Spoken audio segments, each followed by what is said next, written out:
Oui. Ok. Pas de souci, pas de souci.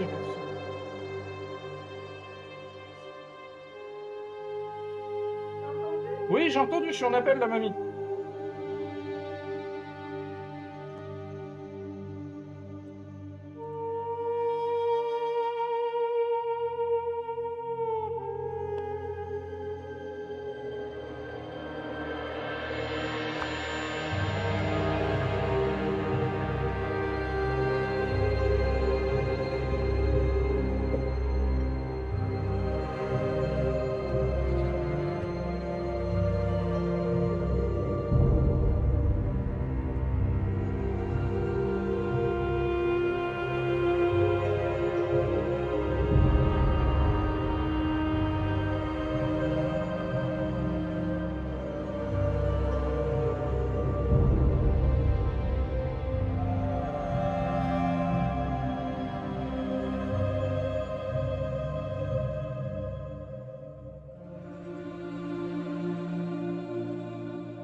Oop.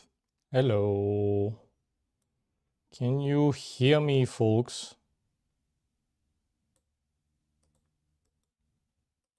Let me try having the camera. I'm on my laptop today. Hello. What are you doing? Hello. So,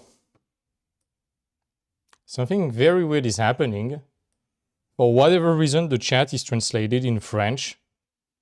I don't know what happened. I probably misclicked on something. So yeah, when I'm putting the mouse on it, it's in English, but right there, everyone is French right now. It's falling. Anyways, hope you are doing well, folks. I'm on the laptop today. Hope the sound is okay. It's on a tiny mic today. It's been a long time. It's been a bit more than a month. Yeah, it's the automatic translation from Chrome, but I don't really know what's happening.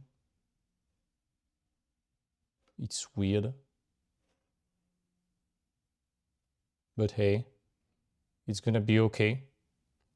That's fine. If I'm putting my mouse on the thing, I see it in English, and that's fine. So, it's been a while. Let's go.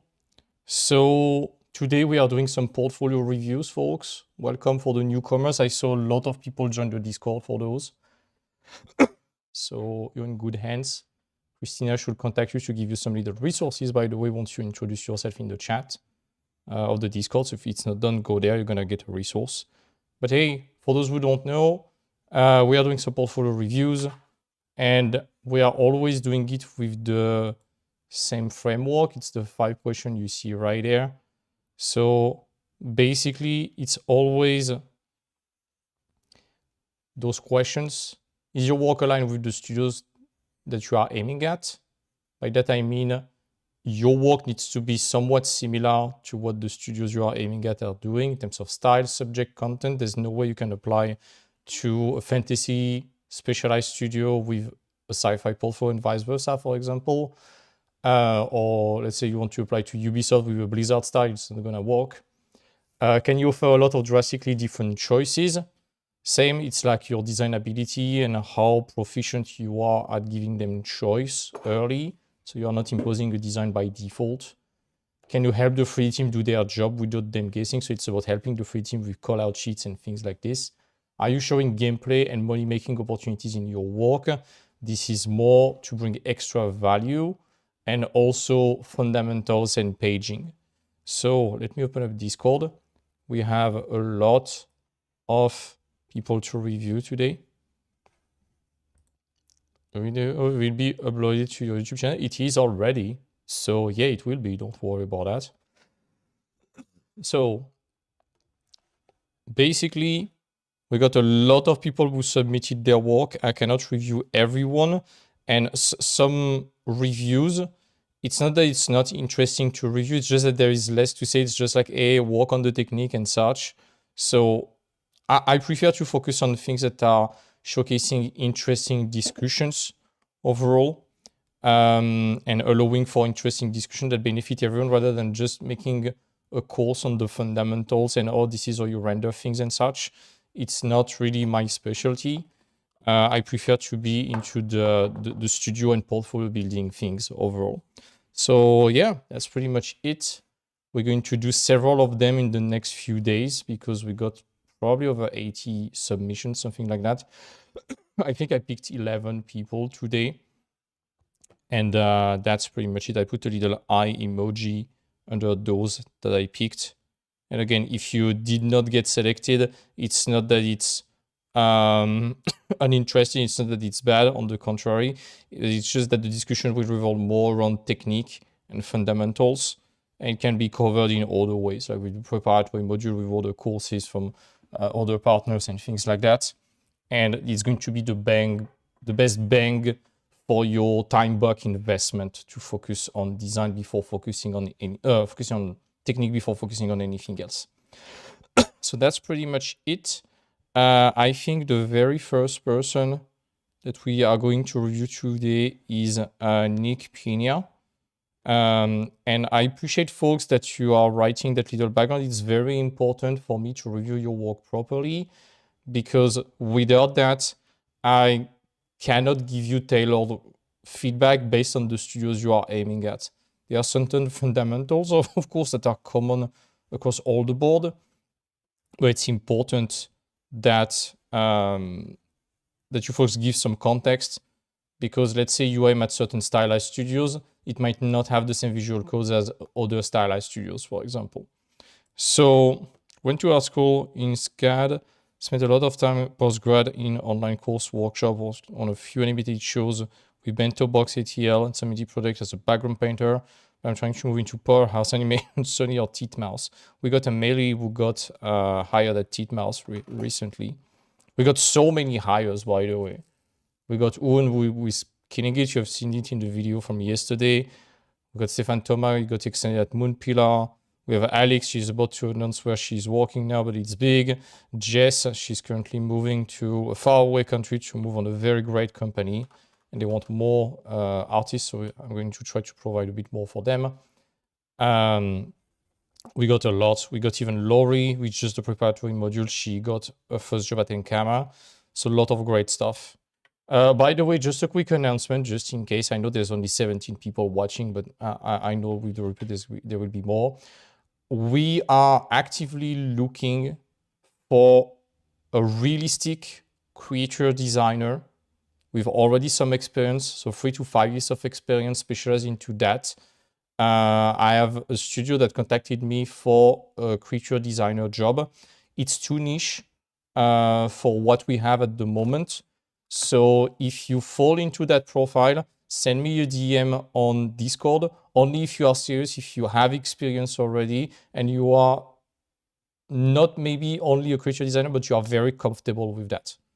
I might have a job for you, or at least I might recommend you for a big job.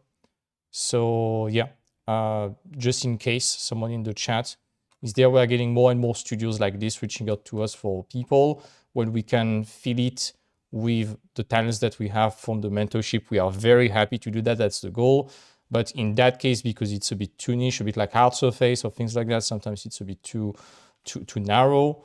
I'm willing to open up the offer, and we can have a discussion, and I can pre-filter talent for that studio. Big studio in Europe, hiring as a freelancer. So let me know. I will give them an answer early next week. All right, so back to you. I think my biggest issue right now is with my work is pushing color light, incorporating more 3D in my workflow, and I could use some packaging sample to show that I understand the pipeline. Other than that, I love fantasy, and we share that. Shout out to all things recordings into. Okay, so mostly animation and background design. Okay, let's go. Whoop, right there. So let's have a quick look. So similarly, I know that animation and games have slightly different pipelines and code, but for background design is going to be very important. The first thing that you match their style perfectly. So I see a lot of 3D and things like that, or at least isometric things. It's a good thing. I think for background painting, you need to focus more on pure background painting, things like this. So I get the Spider-Verse influence right there. I'm not too specialized into studio. Let's have a look at Titmouse, for example. Let's have a look at the style that they do. Okay, this kind of Rick and Morty style work. Oh my god, that website is horrible. Okay. So, of course, they do a lot of things. I see a lot of this kind of Rick and Morty style right there. There are other things. There are things like Forgotten Rules Without Code seems to be a tad more details, and with Metalocalypse right there. Okay. So the first thing is going to select a few productions that did kind of well, a style that did kind of well overall in that studio, and the other ones that you have, and make an average of that. For example, you see there's stuff from Apex right there. It's going to be way more realistic. Same with Vox Machina. It's a bit more leaning on the semi-realistic side compared to what I was saying with like Cool Cat, Stugo. I don't know most of those series. Haunted Hotel, things like this. So first thing is going to be the stylistic approach. Try to focus on something that is safe at the moment, that works. That's the first thing. Then let's have a look. Pure background and painting. Okay. On your portfolio, I would advise you having as little clicks to do as possible, because you see, you send this. I can assume this is your portfolio, but then you have way more. So I have to figure out that I can click there. And then I need to click again on something else. So there's a lot of extra step, and it creates a lot of friction right there to actually access your work. And you want to make your work as easy to access as possible. I would heavily advise you, I'm pretty sure you have an ArtStation, just post one. So one of those per project on ArtStation is going to be good. And right there, for example, this one is in the Spider-Verse style. You need more color vibrancy. The shapes that are a bit too blocky, a bit too blunt. So you will need to potentially make it a bit more vibrant, a bit more texturally rich. And right there, we can sense that it's this kind of 3D, either very early 3D with just a block, and then you projected some texture on it and it feels flat. And in any case, you will need a bit of extrusion. I know the other direction of animation might be different depending on the type of product you are doing, but as I don't know exactly which type of production, I'm going to do some general advice. The more you can extrude things and get it to not feel like a box with texture projected on it, the more tangible it's going to start to feel. Let me pick other things. See, the website is reacting a bit weird. It might be my connection, it might be the website itself.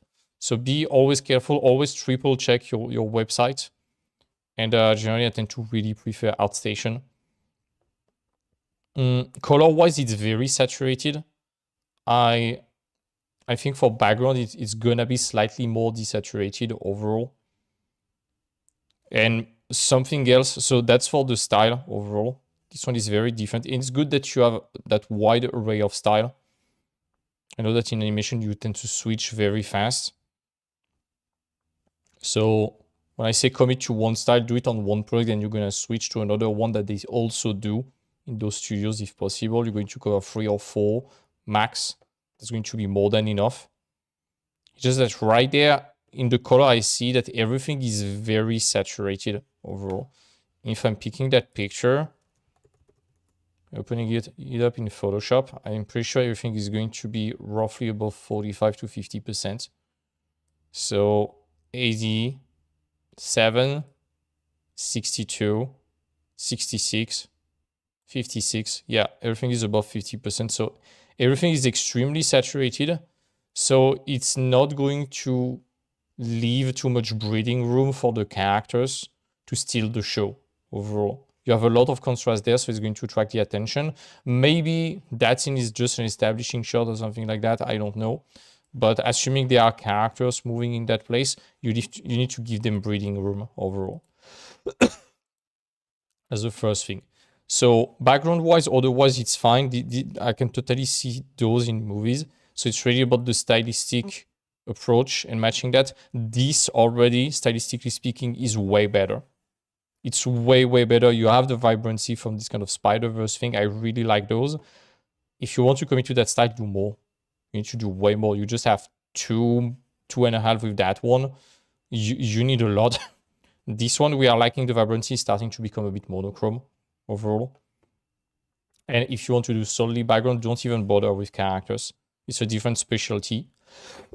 And now that you have a lot of backgrounds, you need to show detachable elements. So those buildings right there, those facades, those are great. It's good that you have 1 or 2 little isometrics like this. It's a bit too boxy for me. It's a bit too flat and boxy for me. I would prefer something a tiny more complex. I'm not asking you to make the crazy call-out sheets that we are doing in the mentorship for game. Like you pick, let's pick Gael.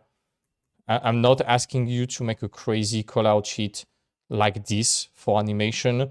It serves maybe not no purpose unless it's a 3D animated series. It's not going to be used this way. And there's probably too much clutter for animation.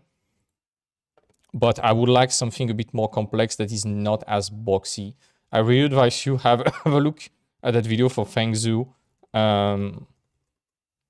The video 109 from Feng Zhu, where he's showing that thing.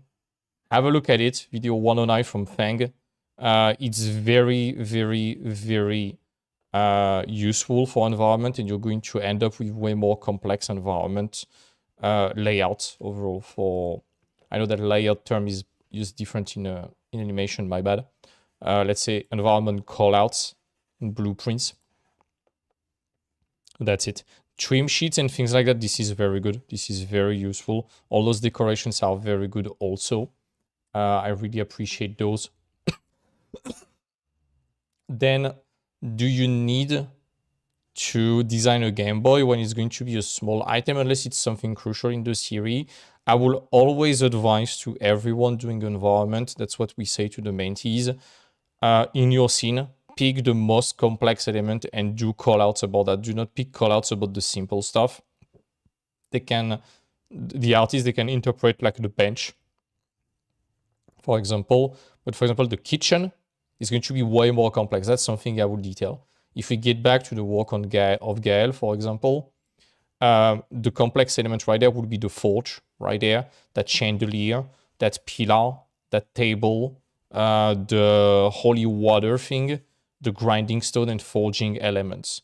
And that's roughly what we did. The forge, it's the centerpiece, of course. Grinding stone, anvil, those are important also. The table with the armors. It's just that with the color sheet, you're going to be distant. It's going to be very difficult to see how those things look properly. While a stair, some planks, nobody needs a concept for those. So try to always go for the path of highest resistance. To not fall into the low design / low value things. Right there, the stickers and wall element, those are cool, but I would like to see the more complex stuff. And in that case, it's going to be the kitchen, I think. Same with the car, for example. You have the outside. I'm pretty sure the inside is way more complex, for example. Let's have a look at the prop portfolio. That's an example. Yeah.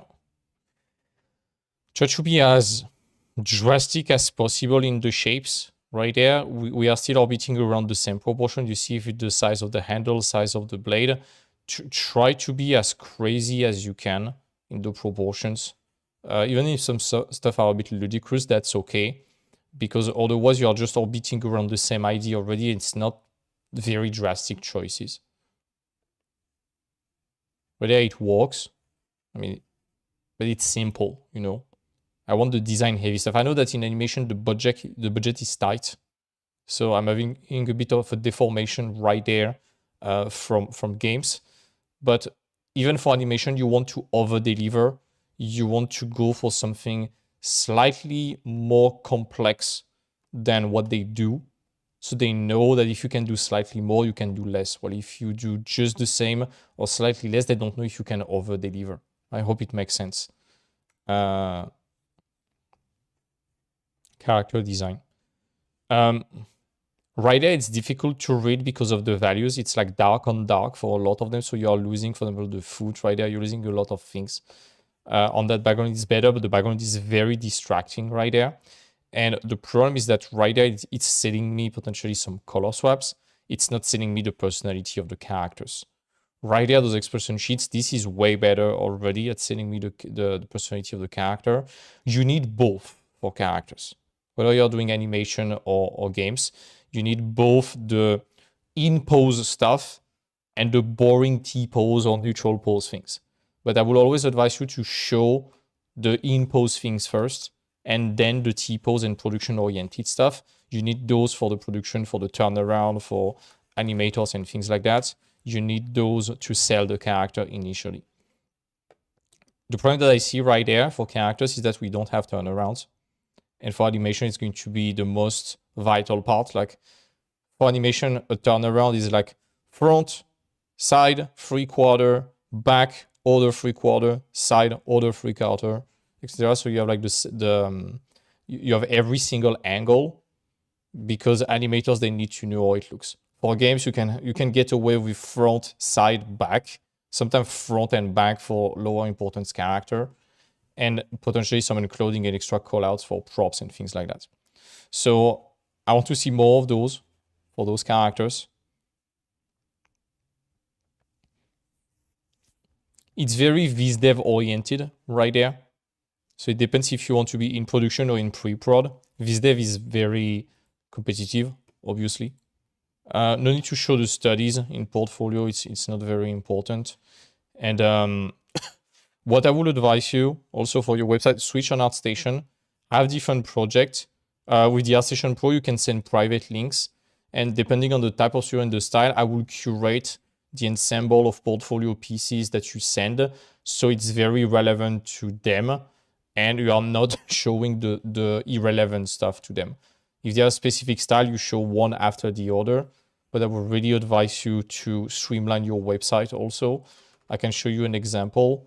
Let's pick Alex. Nope, on ArtStation. Here we go. So do not send your profile like this. There's too much, and we cannot judge a book by its cover, aka the miniature. You could do an album like that, but what I advise Alex to do, and all the mentee, is just a link to one project. It can be private with all your important work in it in the exact order that you want them to see it. So you can kind of anticipate the inner dialogue of the recruiter and anticipate potential objection and counter that. So this way, all they have to do is click on one link. It loads almost instantly. All they have to do then is scroll, and they don't have to do any extra click or make any decision. Nicolas, are you in the chat right now? Let's wait 5 seconds.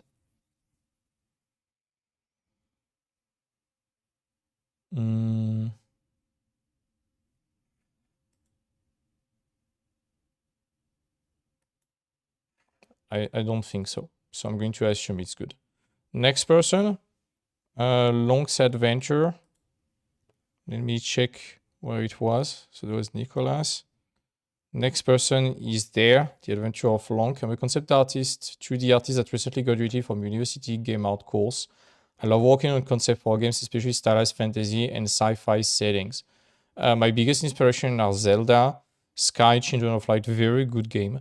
And I hope one day I can work as a concept artist on game alongside other people in the industry. Since graduating, I've been taking part in a lot of game jams as a concept and pixel 2D artist mainly, and help with art on few volunteer projects. Though when it comes to actual paid role, I haven't had much luck yet. Okay.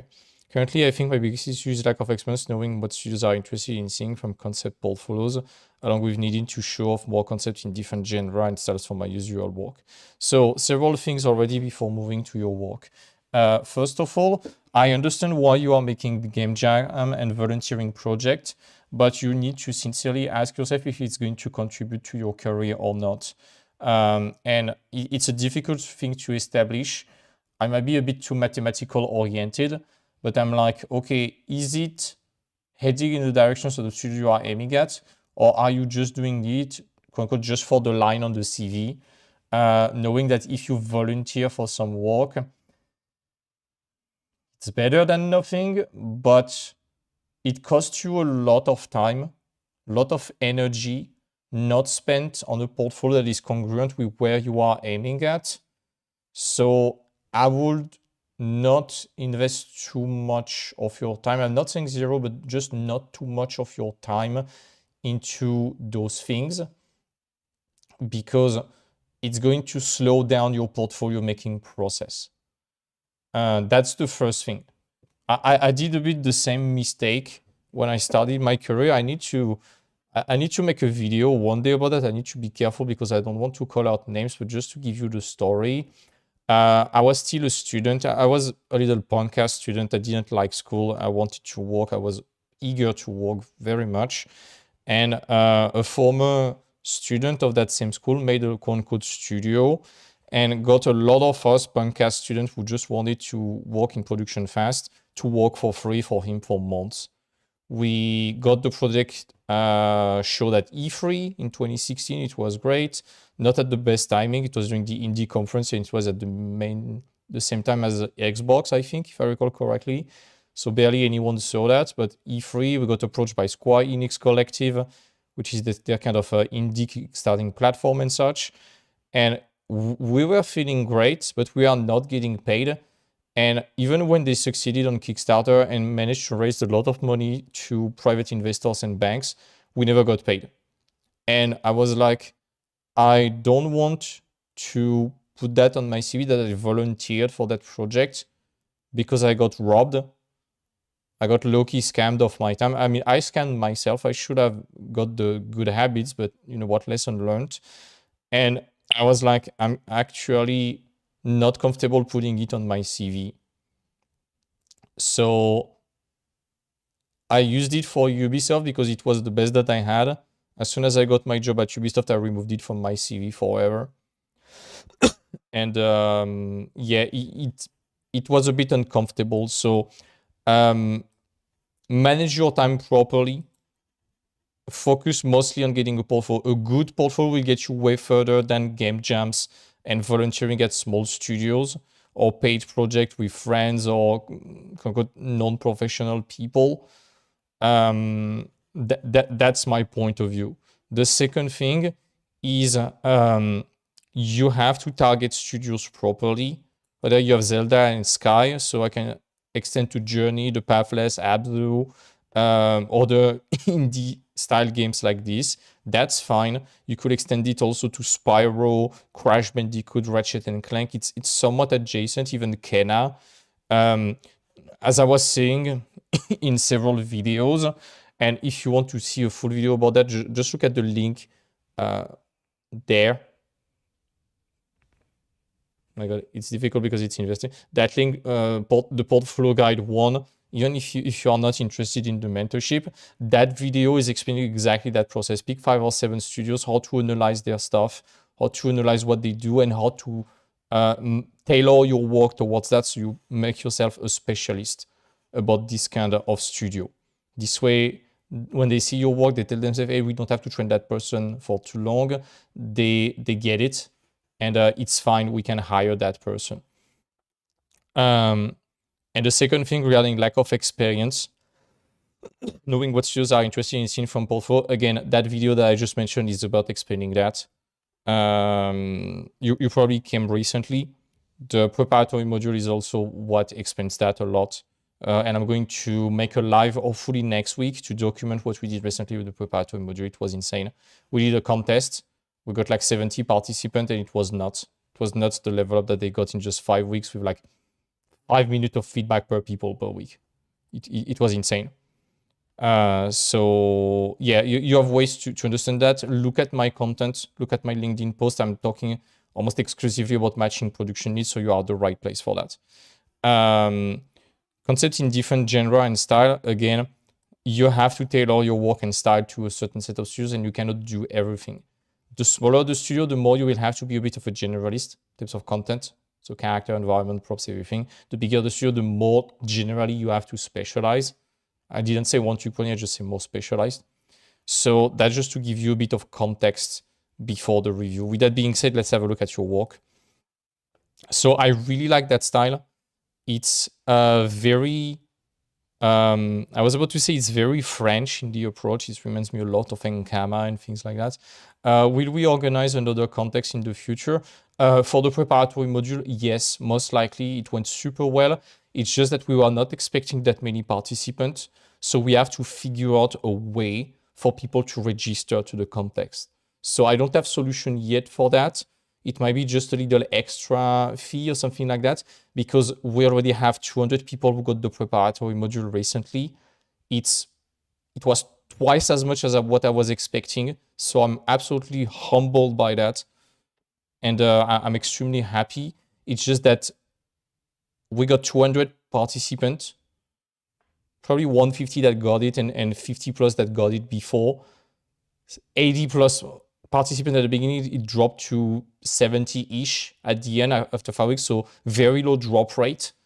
And every feedback session with just 5 to 10 minutes per person, but it was taking like 5 to 6 hours. So let's assume the next release, which I assume is going to go stellar too, we get an extra 100 or 150 people in it. And now we have to review 200 people or just 150. It's going to be 12-hour sessions and it's hard to handle. So yes, for context, with feedback, I don't know, might be conditional to certain things. I don't know yet. I have to figure this out. And with the team, we will figure out the best solution. But yes, we want to organize other contests. And you know what? We want to organize public contests, not just for the preparatory module. We're going to do one. Normally, you're the first one to know it. Probably in April, we're going to launch a little public contest. And there will be some little prizes. Sorry for the tangent, Long's adventure. So I like the style. First question, as always, is it congruent with certain studios? I don't know that many studios with that style, beside potentially Enkama with Wakfu. Things like this. It's not exactly Wakfu, but it's somewhere orbiting around it. I know you are inspired by Zelda. We can sense that. I like your design abilities. I like the style. It's just that for studios, unless you can find several studios that are decent in size, hiring, doing okay with that style, I think you will have to crank up the level of detail a bit more. The next step to crank up the level of detail, you're going to arrive something that is close to Overwatch, I think. It's okay. It's okay. It's a good style. I prefer the Overwatch style rather than the Riot style, personally. Not in terms of it looks better and such, but in terms of job acquisition. That's a video I want to make. I'm going to shatter a bit of people's dreams, but I think it's important. You need to understand that big games like Leagues, Valorant, let's also pick the Arcane series. We can pick Overwatch to a certain extent. Those studios are what I call unicorns. Those projects are what I call unicorns. Overwatch, for a long time, they had 60 people working on it and they made billions of dollars. And everyone and their mom tried to replicate that because everyone wants to have a unicorn. Like low maintenance, relatively low cost, super high profit. Everyone wants that. But when you release a game like this, let's say you release an Overwatch competitor like Paladins, or look at Concord, for example. Concord, I mean, I'm beating the dead horse right now, but you get my example. When you release such a game and you are a competitor with Leagues, with Valorant, with Overwatch and such, you are trying to convince a part of their player base, which is 100% of the player base of that genre, to migrate towards you.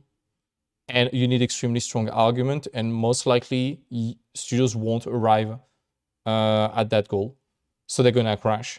So the problem is that for people aiming at Leagues, Valorant, because a lot of people are doing that, and because they run on a very, very low amount of people, they are barely hiring.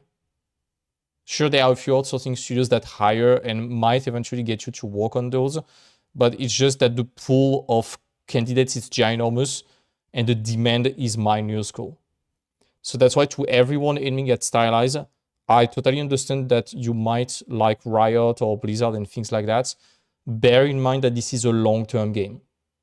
Do not put all your all your eggs in that single basket at the beginning, because you're going to choke.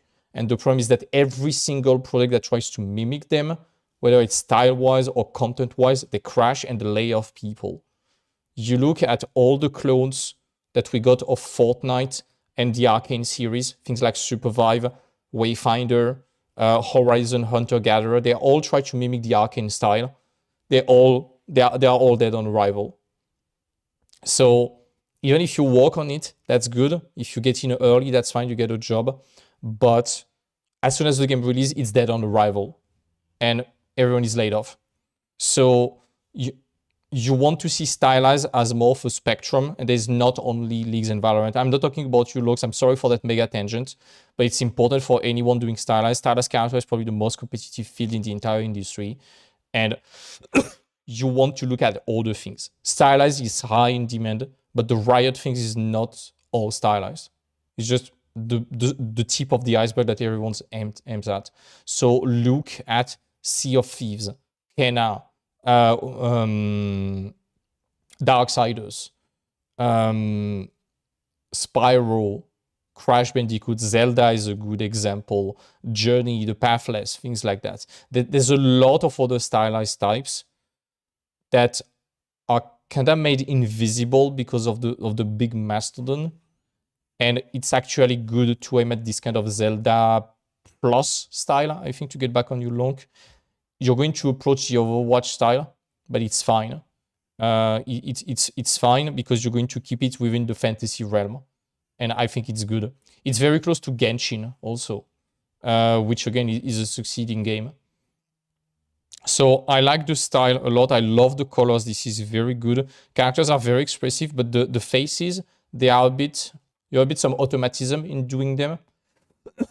That's why I think it feels a bit French, like in Kama and things like that.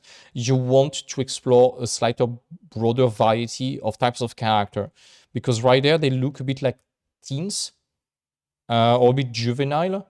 You want to have very young children, bigger children, teens, adults, and old people. You want to cover the full spectrum of age, humanity, ethnicity, etc. And right there, what I noticed with that style is that it makes things a bit juvenile. Same with that one. I mean, it's a gnome, so I get it. I know you got inspired by Reno Tuna. This is very good. And again, those designs are great. I really like what you are doing. It's just about cranking the level of detail higher. More textual information, more small details. I'm assuming you are inspired by The Dig, Antoine, I don't remember, The Dig. You know very well what I'm talking about. He's having exactly the same style. It's great. It's just that right there you have the big detail, you have the medial detail, but you don't have the small. Big, it's about what it is. Medium, it's about the function and what is it about. Small, you have a few stains, but I would like to see little anecdotes, little trinkets, little stains, little patchwork, etc. And more importantly, I would like to see gameplay. Because those characters, they are cute. They would be nice NPCs for a small indie game, but I want to know how you will play. Let's say this is the main character. How do you have magic around this kind of flowers right there? I want to see gameplay. I want to see VFX abilities. I want to see key poses and things like that.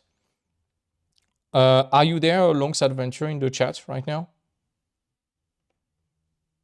All of that is very good. Don't get me wrong. It's very mentorship ready, by the way.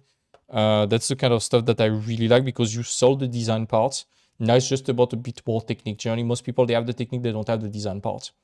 But right now, you are very prolific. We can sense that you are having fun. It's just about figuring out a way to connect it to studios. because I don't know that many studios that are demanding exactly this kind of whimsical forest type of creature. I know the influence. It's just that right now games like that, either they are indies and they are very small and you are not sure they are hiring or successful, or else they are not daring to do big stuff. To me, the closest thing it's Zelda. You have to speak Japanese, I think, or else it's gonna be Kena. And I don't know to which extent they might be hiring in the future. They are successful. Their next game looks amazing. I don't know if they plan on expanding. That's the main question. But there's going to be more projects that look like that eventually because it's a style that is in demand and it's cute. So that's the style thing. I'm spending a lot of time on the first one because I have to explain certain concept. It's going to be faster for the next ones. Do not see that as me abandoning you. It's just that I just don't need to repeat certain things. The style was right there. Now that I say it, it's going to be the same for everyone. So if I just say, match the style of those two better, you're going to get it. What I want to see now in those characters is that you are not showcasing too many iterations. You're showcasing some costume design, which is good. But I want to see the early sketches. We have a few right there, but I want to see a super broad range, okay? Let me show you. I'm always picking that example from Michael. Former mentee got hired. And let's pick those characters. Let's put aside the rendering. Let's imagine them just as line work. The brief was to make some harpooners and some crewmates for the Moby Dick ship. Let's put aside the rendering. You have drastically different poses, body shape, ethnicities, personality, setting points, attitude, everything. And by showcasing that, not only you are showing to the reader that you are mega comfortable with the fundamentals, that you are prolific at design and that you know how to have fun, that you are not just stuck with one idea and just orbiting around it. You can explore it in drastically different directions. And more importantly, you are creating options and a happy accident. Let's say this one is the one we pick for the brief of harpooners, but that duo works so well. Maybe we can recycle it somewhere else in the game. That's how you save time and eventually money to the studio and you make yourself more valuable. I hope it makes sense. So start with this. And more importantly, you want to document your process. You start broad, you refine it, you land on the final result. It shows transparency. That's another video that I need to make, but transparency is very important and we like it crucially today from both sides, both studios and applicants. It shows your process. It tells, hey, this was my brief. This is what I tried. This is what worked and what didn't. And this is how I landed eventually on the final result. This way you can know how I think and you can dive into my mind without having to guess anything. So that's the first thing. Then I would like to see again, call out sheets, props, more extensive turnaround, material references, especially for stylized, it's very important. And I would like to see the abilities and potentially for this kind of games, which are RPGs, what makes quote unquote money, aka sells the game, because RPGs is solo games. What is the selling point of RPGs? It's the metric ton of loot that you can get. So I would like to see different gear equipment, different weapons, different loot, different relics, different tier of weapons and equipment that you can get. This way you tell them, hey guys, I understand what is required in that type of game, and guess what? I know how to do it. So I would like to see tons of sheets of weapons, for example. An example, Baldur's Gate. Weapon concept art. Things like that. This is the basic weapon. These are the plus one or plus two weapons right there. Then of course you have the relics. It's probably a fan art right there, but whatever, you get my point. This is the kind of stuff you want. You see all the different weapons and shields that are available right there. That's the kind of stuff I want to see in the style of Zelda, of course. Even Dark Souls right there. Look at that. There are so many of those. This is very valuable to have those kind of things for those games. Also, I would like to see NPCs because you are starting. You are less likely to do the main character, so do a lot of NPCs. It's very important because that's what you are most likely to do as a junior when they give you a full character to design. Decent costumes. That will be it. Then a few little creatures, but you seem to be comfortable at that. So it's just about having that portfolio that is coherent. I hope it makes sense. I don't know if you are there in the chat or if you're gonna watch it as a replay, but this is very good. Extremely mentorship ready. I love your sketching style. It seems that you are having a lot of fun. We can sense it with those things. It's very contagious and it's good to have fun with those things. So, and the presentation is great. So it's a matter of a bit more technique. And I know you can do it. It's just about finer detail, working in higher resolution, and daring, adventuring into finer lines overall, and zooming more, and detailing it more before calling it done. And yeah, matching the needs of studios. It's very, very good. Next person, Sorina Stefan. Let me check.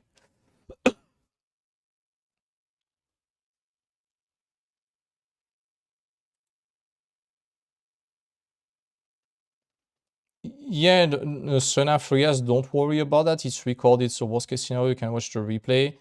And you see, I'm a bit slow at the beginning, so you have time.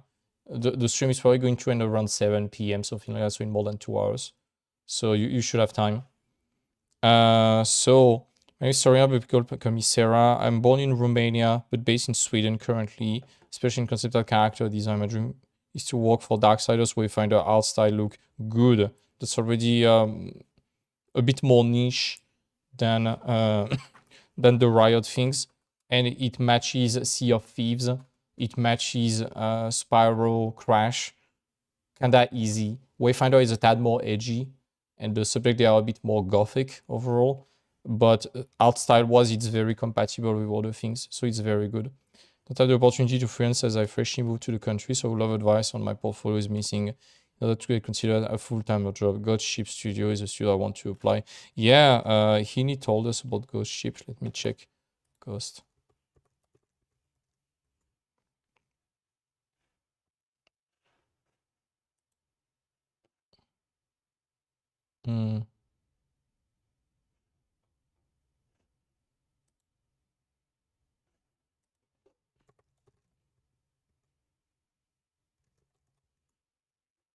Whatever. So, yeah. So style-wise, if you aim at this kind of Darksiders and things like that, it's still not edgy enough. I think you need to do a bit more of a style study. Right now, it's a bit more in line with Leagues, I think. Or at least it feels more an attempt at copying Leagues. So have a look at people who either work there or who get it well. So I can recommend you 2 mentees that are very good at this specific style. Natalia Fultin. Natalia is incredible. Very, very, very bright future as a mentee. I love it. Very, very good right there. You see? And Heaney. Heaney recently got hired in a studio that is doing the exact World of Warcraft style in Sweden. It's I don't remember the name, but I announced it in the announcement of the Discord of like 2 days ago, and he's very, very in line with the style.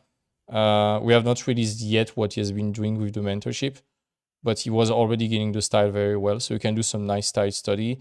And I think this one is very good. You know, you need to ban curves. Curves are made of several straight lines for that style, and yeah, it's all about the edge without making it too spiky. It's really edge with taste overall. It's a bit complex. So yeah, the right now it's still a bit too round. It's still a bit too soft style-wise, I think. And as I was saying before, I would like to see the drastic iteration right there. It's roughly the same pose, roughly the same proportion. The setting point is slightly different, but you see you always have the same instrument, etc. Go as drastic as possible. Right there, this is better already. You are doing those iteration well. It's just that to me, it feels like you were constricted by the size of the canvas and you did not dare having super tall or super small character or super slender. You want to explore broader things in terms of range of body shapes. That's the first thing design-wise. But otherwise, the different selling points, they are kind of good. I like it. And it's good that you have that. To me, it's a bit too clean in terms of, by that I mean the character feels like it's not been into adventures yet. If the character is fighting, which it is, you want to show damage on the design. You want to tell the story, you know, like a well-placed car or something like that can go a very long way. That tail has been bitten by a shark. Some stuff from a jellyfish, like some burning from a jellyfish, things like this, maybe a severed tentacle right there. I don't know.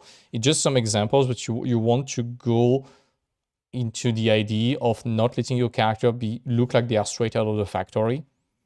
And you want to give that extra textual information. I know it's difficult at the beginning to kind of damage your babies, you know, but you have to accept that eventually, and this is what gives them a lot of charm overall. So let me show you an example. If you just pick Arcane, for example, I know it's not the style you are aiming at. Let's pick Darksiders. Pick the concept art of Darksiders. It's a bit old, I know. But you see everything is weathered. You have scratches, you have marks everywhere. You look even at what's his name? Jeremy Vitry. Here we go. When you walked on Wayfinder, nothing is perfect. Everything is damaged and weathered overall. And it shows even more, I think, on the line walk right there. So that's something I would advise you. You see, even at very early sketches level, we have those imperfections, those damage, those textual information. And you want to play more with the materials also. Because right there it's fabric and gold, and you want to try fur, you want to try scales, you want to try different things. Overall, that's it. With the costume, also, you want to layer the costume a bit more.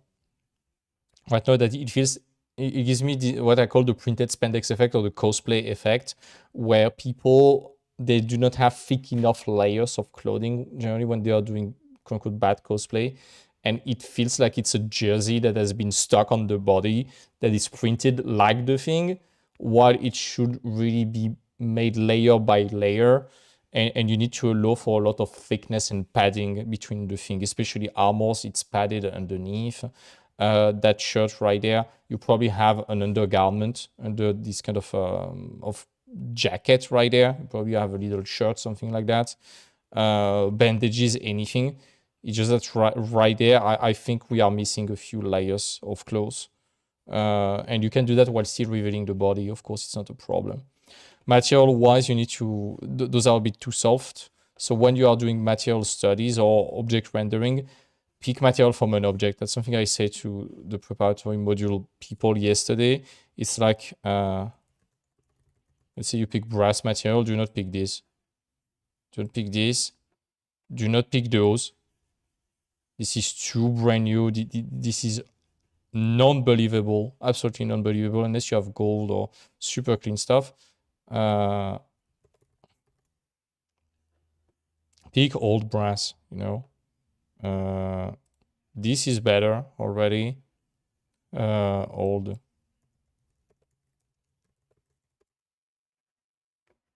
This is even better, you know. Because now you have some nuance, you have some weathering, you have some imperfections, you have some stains. This is way more interesting already. You have to pick the level of damage and old you want, of course. But something like this is way more interesting even for stylized rendering than something brand new like this. So, yeah, same with Baldi Kunjin. Yeah, of course, Baldi is the godfather of Wayfinder and Darksiders and things like that. He's the one who created the style, basically. And Joe Mad, both of them. So it's just that, and what I say to Long's Adventure before also applies to you.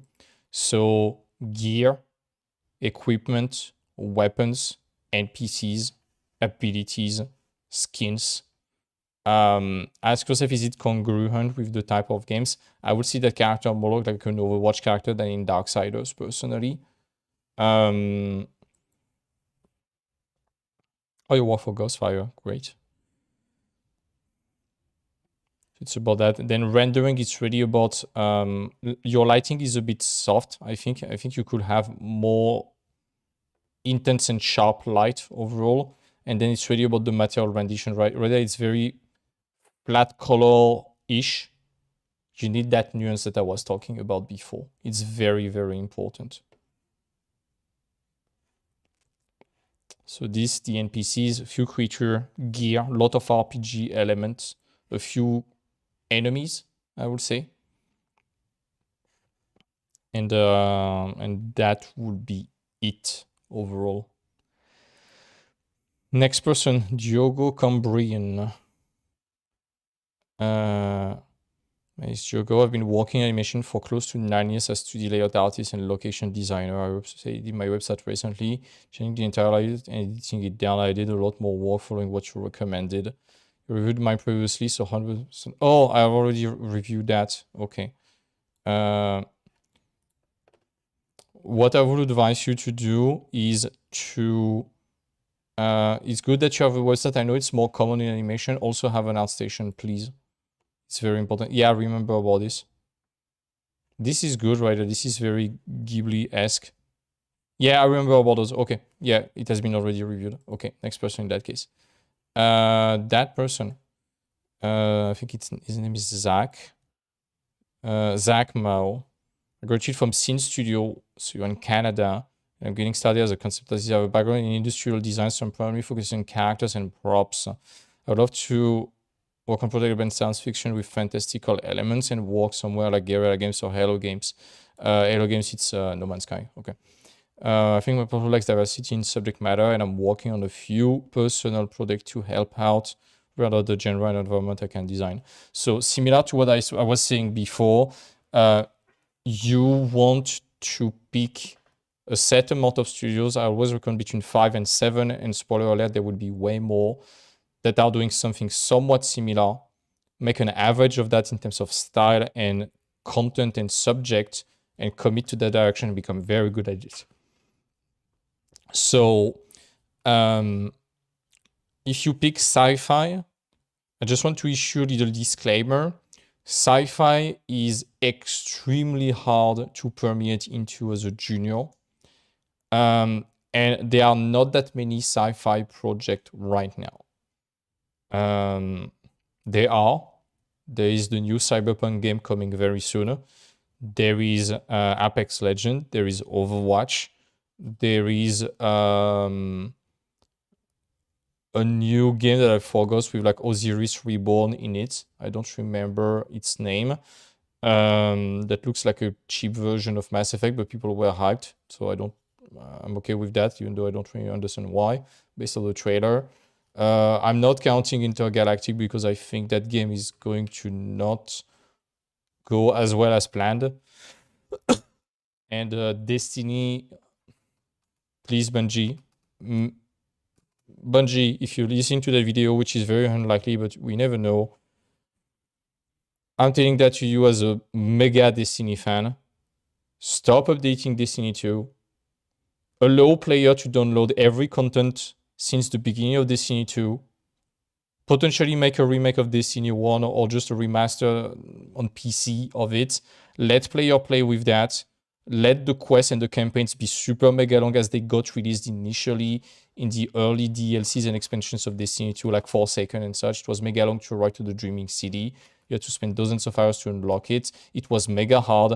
Make it like that. Let player play and be out of nostalgia. The game is almost 10 years old. And work on Destiny 3. Stop working on Destiny 2. Marathon, we don't know yet if it's a success. So I will probably not bet on such crazy aesthetic, and Marathon looks like nothing else. And it's mostly played by graphic designers, I guess. So sci-fi, be very careful with that. My tip would be to find connection with other type of shooters. We can argue Overwatch. I would say Apex Legends. This or Titanfall. I know that Titanfall is dead, but you get my point. Those kind of things. And I think Apex Legends is a good example because you have a lot of industrial design. You have a lot of somewhat futuristic element, but it's not futuristic to the point that it does not exist yet and you don't understand what you see. Sci-fi, the difficulty is that you have to invent something that doesn't exist yet. And it's very difficult even for seniors. So those things, I don't know which games you'll be aiming at. It feels a bit like No Man's Sky-ish. Strangely enough, No Man's Sky is probably one of the closest things that can be adjacent to Marathon when you think about it. I like your shapes. Don't get me wrong, I really like it. I find it very elegant. You seem to know what you are doing. Two things. One, it's too clean. It feels really straight out of the factory. And I would really advise you to show some damage. Like someone has been shooting with that thing. There's going to be some heat and burning marks there. It has been dropped on the floor. It has endured battle. It's going to be damaged. Show the damage. Nothing should look brand new straight out of the factory. Otherwise, it feels like a toy. It feels fake. Second thing is the level of detail. You have a lot of big shape, a lot of medium, and very little smalls.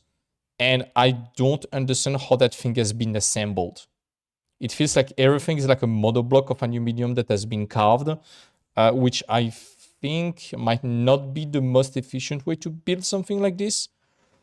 So I would expect some slight rivets, some screws, potential welding mark that has been sanded after, but assembly marks overall. And I want some textural information right there. It's very clean. I know that Dima just removed the ArtStation. I don't know why. And I'm so sad. Because we need to see more. And right there, that website, there's too much stuff. It's difficult to navigate. I would like to see some weapons like the Deepstone Crypt weapon. And I don't know where those are. There's too much right there. And it's the old Destiny 2 content right there.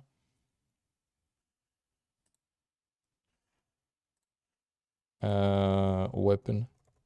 Let's try. Here we go. You see the textual information and the micro detail right there on those? I need to save everything because I'm using them as an example all the time. You see, you have those micro details, you have the micro texture, you have the patterns, you have a better scale overall. So those weapons, they feel like a very good chassis, but I'm missing that last layer of detail, grit. You see, when you zoom on it, there are some scratches and imperfection. It's been battle hardened overall. So that's something I would like to see. I don't like silhouettes. I don't like silhouettes because the client has to use their imagination. Lower the opacity, start line working on it, and if possible, do it in perspective. That would be better. But we need more iterations. Same with that building.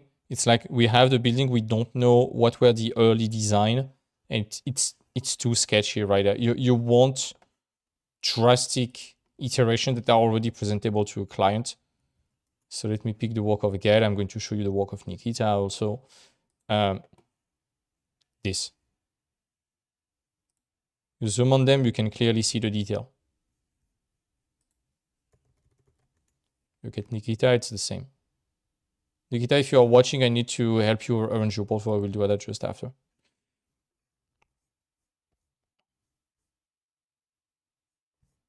All the iterations. There. Those are drastically different right here. This is what I mean.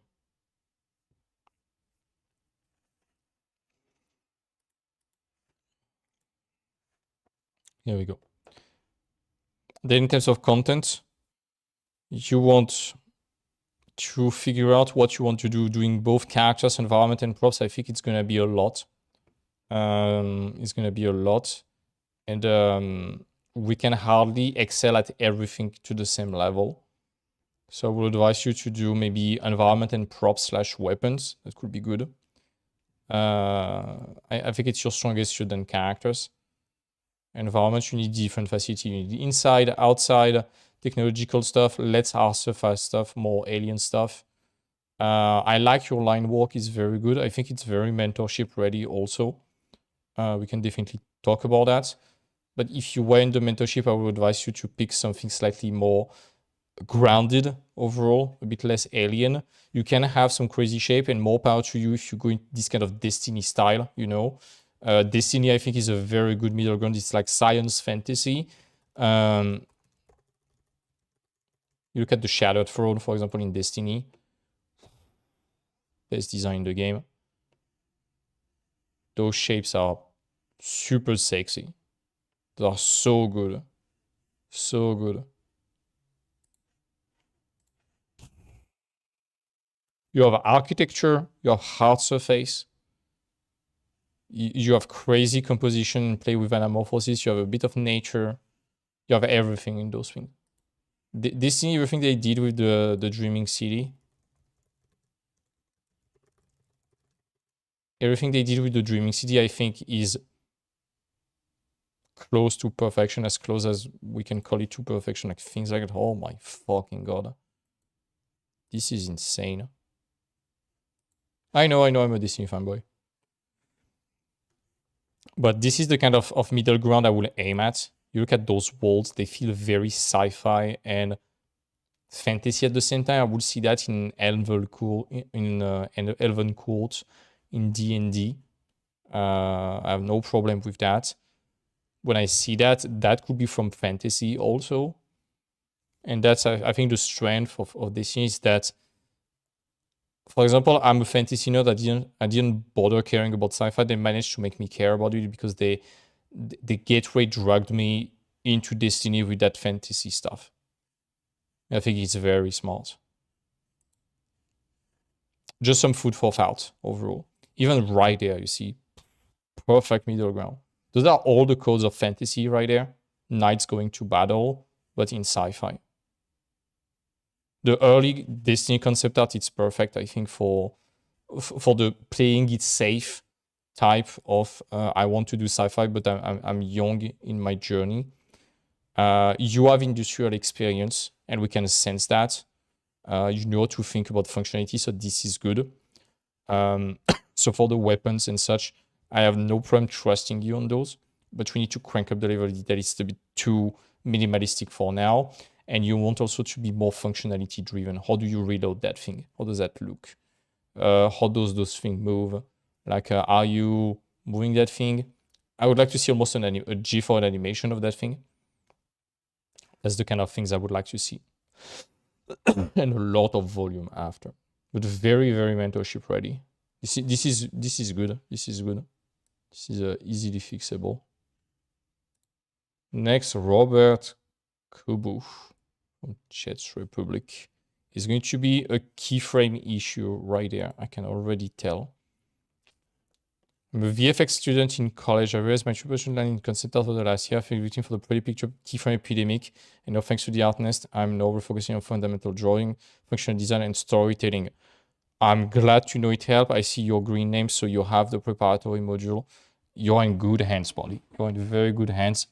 I might have analyzed your work already if you participate in the contest, but you are in good hands. CDPR, Kojima, Square Enix. Okay, realistic. Production value, design, storytelling, call out sheet. Okay.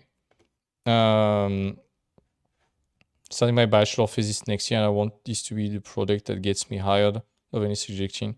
Or what do you recommend for me to focus on the most considering my past work? Okay, let's have a look. So, as always, look at that video. You're the kind of people who we love to work in the mentorship. I'm not telling you to join. It's a discussion between you and you. But regardless if you want to join or not, go watch that video. That's the first thing I advise you to do. Go watch that video. Ignore the end if you don't want to join, that's fine. But this is going to lay the framework for you to pick that 5 to 7 studios, understand their style, and commit to it. Because right there, as you say, it's the pretty picture syndrome. We can sense the tutorials, this kind of Florent Lebrun tutorial, this kind of Piotr Krinsky tutorial, and they are amazing. Don't get me wrong, they are amazing. It's just that people tend to mimic what they see there, and they cannot really apply it to other things. So they tend to trap themselves into copying the tutorial and developing an entire portfolio that is like the tutorial, rather than extracting the invaluable bits of knowledge that they are into. They are very good tutorials, and transposing it elsewhere. And that's what you will have to do. So first thing, my question is, obviously how to photo batch and make 3D. My question is about the drawing. Do not forego the drawing, buddy. It's very, very, very important. You have to know how to draw. I know even if you want to aim at cinematic studios, drawing and painting and 2D fundamentals are going to help you tremendously, because 3D, it's good for the rendering. It's not good for the final part of the rendering that requires photos and painting. It's terrible for early design. It's very bad for early design because you are fighting with the technicity of the software way too much compared to what really matters, which is testing the idea fast. When we work with the mentees, I tell them you have a set amount of deadline. You have a set amount of time to test your design. I don't care if it's well rendered. Go for the 3 most important points on your design. You can suggest the rest. I don't give a shit. You have to throw your idea to the wall and see if it sticks. It's that metaphor, throw the spaghetti at the wall and see which one sticks. It's exactly the same. You want to test your ideas as fast as possible, within reason, not free brushstroke, but within reason, to know if it's viable or not, and if it's worth investing extra time in it. And 3D is extremely time consuming. It's hypnotic. It's very relaxing to do, especially kit bashing. It's very satisfying to do, but it's a fucking time sinkhole. So you have to test your ideas and you have to protect your time. That's going to be the first thing, and it will go with showcasing design. Right now, it's just the final picture. We have to see the design, okay? So back to what I was sharing from Nikita, from Gael, from the other environment design people. And let me show you some examples that we got recently in the mentorship from Jenna. Let me pick the work of Jenna. Well, Jenna. Jenna. Here we go. Jenna, again, the prodigy. She sent us all of that. We gave her a 40-hour budget to arrive to that. She did it in 32, and she was almost worried that it was too too early. And we were like, no, that's actually good that you can provide this to us in that amount of time. So it's roughly 8-ish hours per sheet, which is good. In a studio, it would be even better to do 4 in 8 hours. That's kind of good. That's what Marco from 6 More Vodka was saying.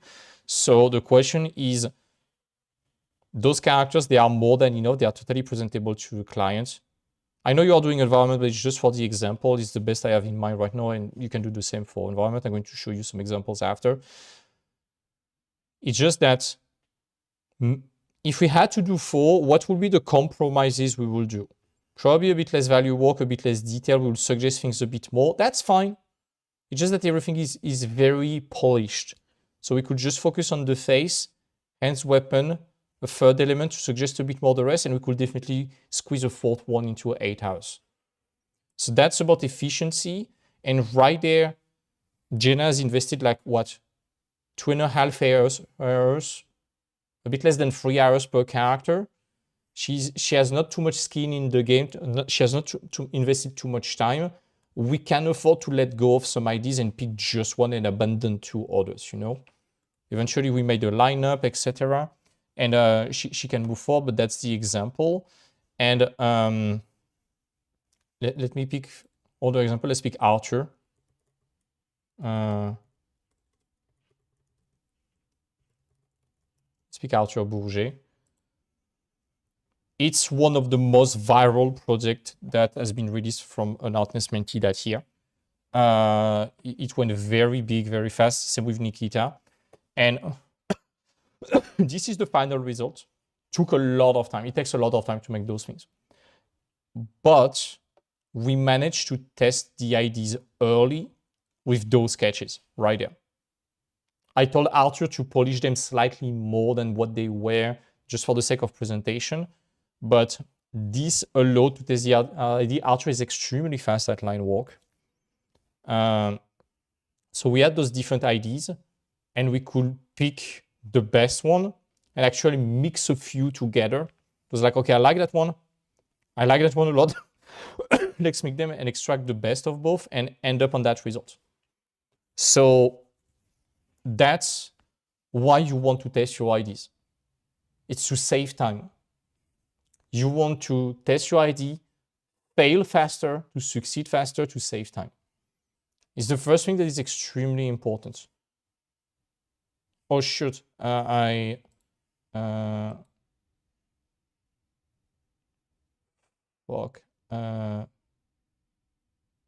Is it Zacmo? No.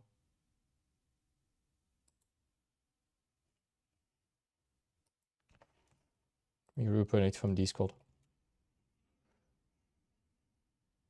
Portfolio. Review. Here we go. So first thing, showcasing designs and iterations. Second thing, call out sheets and everything for production. You can, I'm not saying you can totally ignore the keyframe, it's not true. But if you have one keyframe per project, it's more than enough, you know. You don't need more. Because once you have done one or two, they know you can do them. And then they're just going to ask themselves, okay, what's the next step? So yeah, think about the full package. Ask yourself this. It's what I say in the mentorship. You need to think about your portfolio and a project like a box of Legos. The keyframes, they are the fancy picture on the box of Lego, and all the rest, the sketches, the call-out sheet and such, they are the manuals and the bricks. And oh, hello, Christina. And if you don't have the fancy picture on the box, but you have the bricks and the manual, you will land on the final result. If you miss the bricks or the manual, good fucking luck getting to the final result. Ideally, you want both. You want the three of them. But if you have to make a choice on which one to invest most of your time, invest on the bricks and the manual. It's very important. Once you, yeah, again, as I said, once they have seen a keyframe or two, they know you can do it. The keyframe is just there to say, hey guys, this is how it looks once it's assembled. But right there, they don't see the pipe, they don't see the character. There's a lot of things that they do not see. Let me pick the work of Gael again. Here we go. And Gael is working on another chapter at the moment. Oh, this is new from TTRPG. But right there, you see you have the manual, that's good. You have the different iteration, you have all the bricks right there. And we have one keyframe. He proved he can do it. He did that in like a day or two. And you see, there's still some imperfection. We can sense the 3D base right there. It's done fast, you know. But it's enough to assemble the scene and show how it looks based on the call-out sheet. It's that place right there. Do we need more than that? No, that's fine. We can get it right there. Do we see everything, the full place right there? Do we see the roof? Do we see what's happening there? Do we see the stairs? No. So there's no way we can model anything out of that. So it's very important that you have the full picture and that you ask yourself, okay, if I was to give my work to the 3D team, can they model everything? Can they texture everything? Can they do their job without having to guess anything? because most likely you're going to aim at outsourcing studios, or you're going to also apply at outsourcing studios, especially because you are in Europe. In Europe, we have a lot of outsourcing studios. And outsourcing studios, when they deliver something to big production studios, they have to deliver the full package.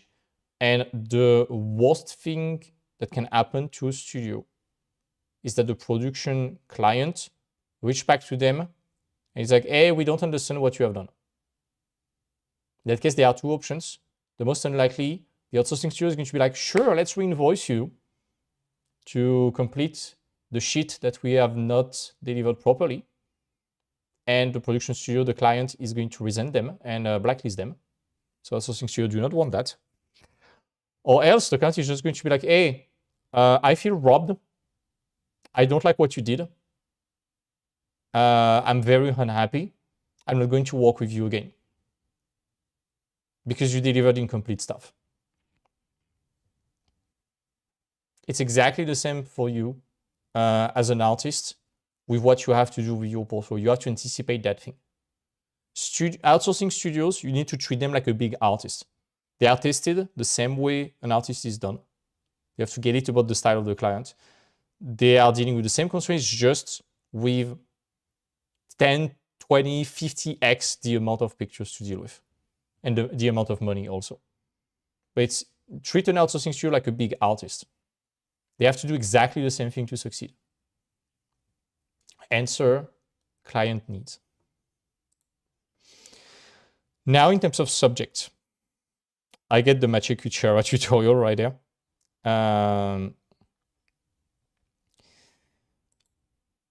As I was saying before, careful about sci-fi and cyberpunk stuff. It's dangerous.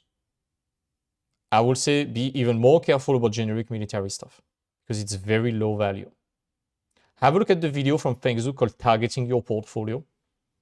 He's explaining the hard stuff versus the easy stuff. And that's exactly the problem of dark sci-fi stuff with a lot of silhouette, is that it's leaning towards the easy stuff. You want to lean towards the hard stuff. Oh, Christina, yeah, same. I want to see the next stuff from Gael. Let me show you an example with Nikita. Nikita, it's an example of going for the hard stuff. Let me show you a bit the narrative we told ourselves.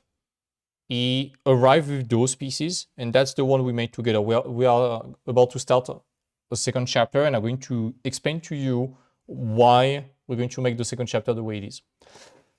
Nikita, he has all those very big, like Terraform-like, Chromatic Studio-esque type of ginormous shot. He's very good at designing architecture and quote-unquote world building. I don't like to use that word. I hate the word world building. But for lack of a better word, because he's doing big scale, I'm going to use that one. He's very good, and this is design heavy right there. This is design heavy also. It's not a generic asset gotten on Quixel or from a photo. He redesigned stuff. It's inspired by this kind of a pagodas and made into metal and modern instead of wood and hay. It's a reskin, but it works. And there's a lot of variety, and it's one of the few students that we allow to design in 3D because he's very proficient at that. It's very design heavy. He has the kit bashing kits. It works very well. Those ones are very design heavy. Again, architecture, etc. Call out sheets. So thinking in terms of production. Here we go. Same right there. Very design heavy. Nice call out sheets. What was missing in that portfolio, in my opinion, was gameplay.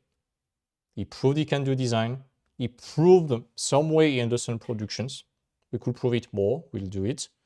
We always do it with the portfolio. But he's very good at design. He's going for the complex stuff. He's good at architecture. He models his own assets. He's not kit bashing shit. Very, very important. What we did there was a focus. If you had to have a ratio, it would be 60% gameplay, 20% design, 20% production. Because the design and production were already proven.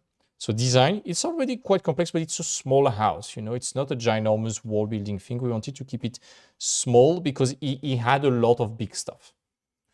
Production, but we wanted to focus mostly on gameplay, infiltrating the place, grappling hook, mechanisms, things like that. How do you navigate the place? How do you have like, how do you build, or do you do basically the work of a level designer as a concept artist? That's basically what we did. And fake screenshot to sell the gameplay. Very important. I prefer, if you are aiming at games, I really prefer fake screenshot over keyframes. Subjective opinion, some people might disagree with that. You can have both actually, but fake screenshots are very valuable. Let me show you why. Right there, you get it. It's a game like Dishonored. What really sold me on the project was this. Those sketches right there. Even without the hand, we just saw that. We are like, okay, we get it about the gameplay. I'm sold. I would play that. Grappling hook over lava, platforming, assassinating guys like in Dishonored or Dark Messiah of Might and Magic. Fuck yeah. I'm playing that game. I get it. This is the entertainment value. And this is about, in my opinion, I'm not the only one to say that. Feng said it way before me, okay? But I think the biggest plague in the industry today is that everyone forgets about that. Everyone forgot in the fucking concept art industry that we are designing for entertainment. And everyone is trying to go for flashy picture and impressing peers instead of going for fun and pleasing the public. The peers, the other artists, they are not going to give you a job. Some can recommend you, but most likely they just like consuming your stuff and that's it. They give you likes. The job is not about impressing other artists. To quote Marko Djordjevic from Six More Vodka in the podcast we did, it's like doing excessive bodybuilding as a guy. Eventually, you just impress other guys because it's too much. It's exactly the same with the fancy picture problem. We want to impress other artists. We don't want to impress the public or studios who want to impress the public also. The more we can think about gameplay, the more we get back to the basics overall. Have a look at the video from Feng Zhu, the 111, the what is concept art, or the spirit of concept art. He changes the name sometimes. The one just after what AI cannot do. That's pretty much it. It's about gameplay. Even those block meshes right there, you see, this one, it was the same screenshot. It was selling us on the gameplay already. We got it. If you can figure that out first and then making it pretty, is going to be infinitely more valuable than a pretty picture where when I'm seeing that, I'm asking myself, okay, what's the gameplay? Why would I play that? Why is the room empty? What do I do here? I don't know. Okay, I'm hiding. Is there a better way to show that I'm hiding right there? What am I doing here?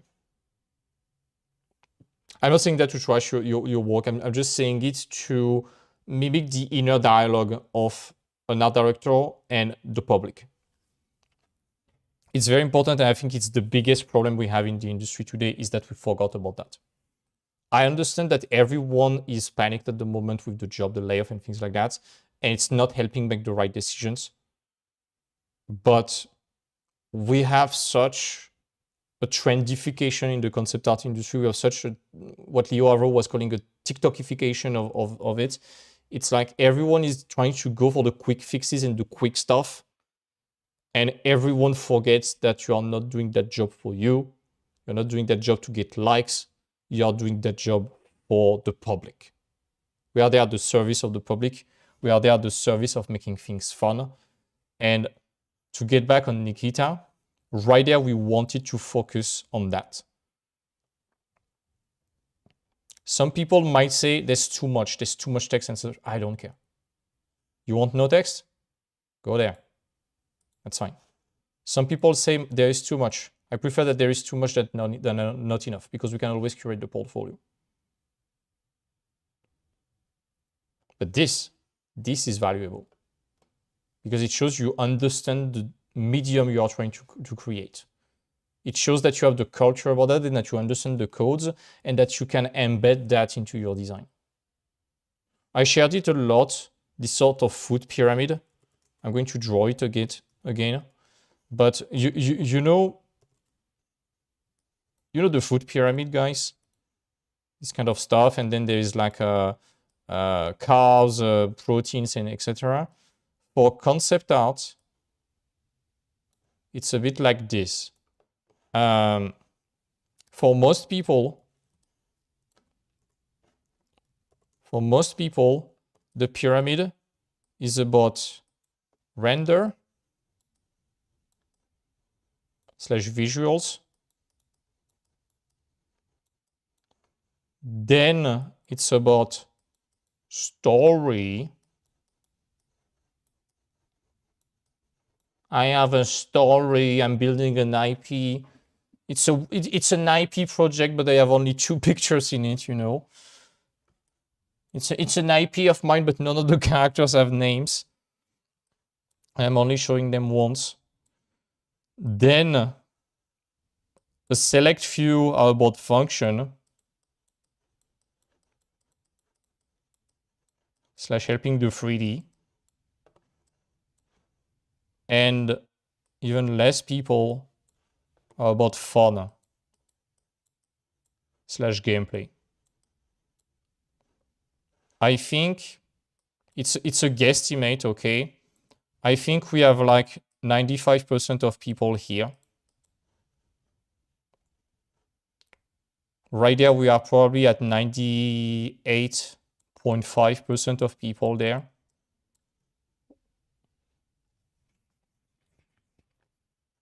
My bad. Let me do it otherwise. 95% there. Probably 1.5% of people that are doing this properly. Say 3.5 of people that are doing it properly. Right there on the remaining 1.5%, we probably have 1% of people. Say 1.4%. And right there we are in the 0.1%. I have almost never seen portfolios from non-professionals that focus on fun. And even amongst professionals, I don't see that many of them. I know some people do it and they are too busy to share on ArtStation. But most people, they are stuck there. The story, nobody cares about the story if it doesn't work. Everything I'm saying for 3 years, and I know I'm constantly repeating the same message like an idiot, but I'm going to keep on screaming it until people get it.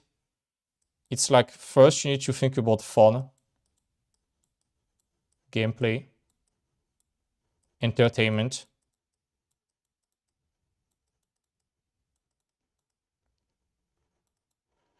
Because that's what we are doing. We are in the entertainment industry. Then you make it work. You make it work. You figure out a way to make it work. For the 3D team, for the other artists, for the game designer, for everyone. You have an idea, you make it possible, okay? You have an idea, make it possible, doable, feasible. Then you wrap it into a story to justify it, and then you make it look pretty. Because today, anyone can make a pretty picture. Anyone.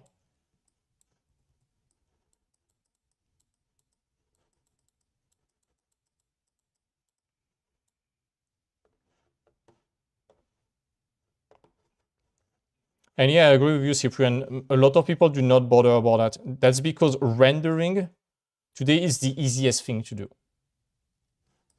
Open a Blender, import Quixel assets, have an HDRI, photo batch some sheet, press render, you're done. Cool. Nobody cares.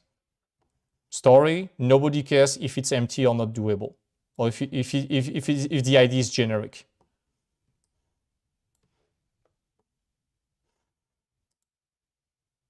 Exactly, Christian. It's why, how, what. Exactly.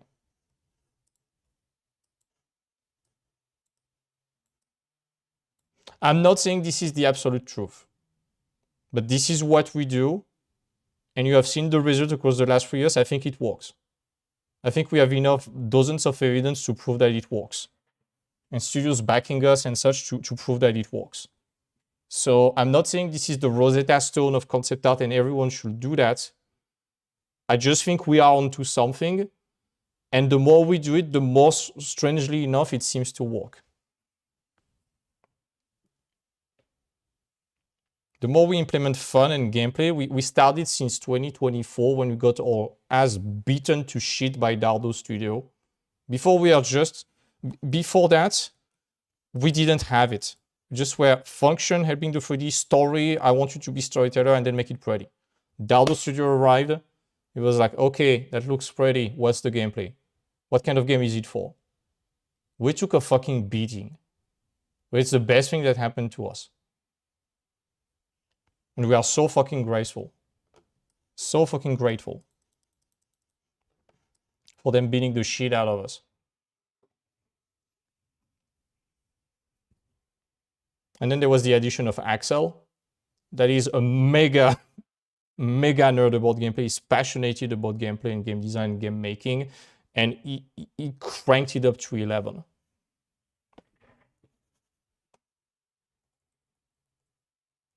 Sorry for the mega tangent, folks, but I think it's very important. No amount of rendering or lore is going to save a generic ID. And that's the problem we see everywhere in all the games today. Most of the games today, we have a big writing problem. You want to look even at the mega production. Look at the HBO trailer of Harry Potter. It looks okay. I don't like the look because I like the colorful look of the 90s and early 20s. But it's clean. The story, I mean, it's Harry Potter. How can you fuck it up? It's with real actors, so it's functional. But the fun and the magic, no pun intended, is missing. Look at the Rings of Power. The min-max rendering is like a $1 billion fucking series. They spend a crazy amount of budget on the visuals, almost none on the writing because it's horrible. Functionality, I mean, it's live action, so it's different. The fun factor, the characters are dislikable as fuck. You look at the original Lord of the Rings, the story is through the roof. I mean, it's fucking Tolkien, but the entertainment value. For books, you can look at the compelling factor. You have story of love, betrayal, adventure, hero's journey, redemption, sacrifice, going for something greater than you. Those are some universal mythological tropes. Of course, it's entertaining. The world of Tolkien is highly functional. The storytelling is through the roof. And Peter Jackson made amongst the best VFX ever made in history. Look at the Balrog. It has not fucking aged. The only thing that aged in the Lord of the Rings are matte paintings.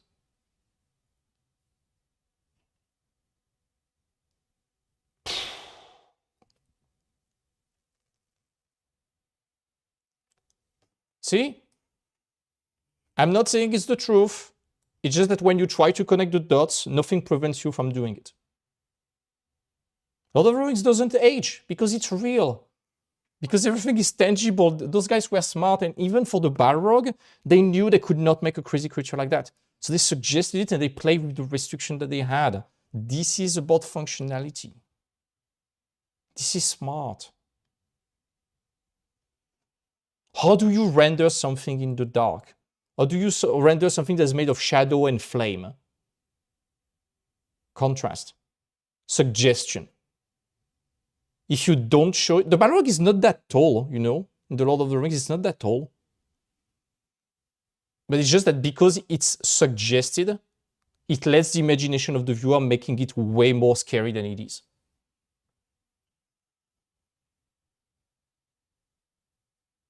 Yeah, they spent 2 years making chambers and they don't have fingerprints anymore.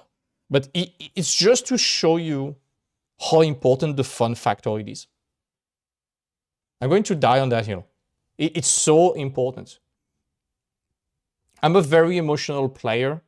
I always like games that make me feel something. I like competitive games also, but that's for a different reason. But the games that I like the most are those that moved me the most. Clair Obscur, Ori, Journey, Abzu, Last Guardian, Silksong, Elden Ring,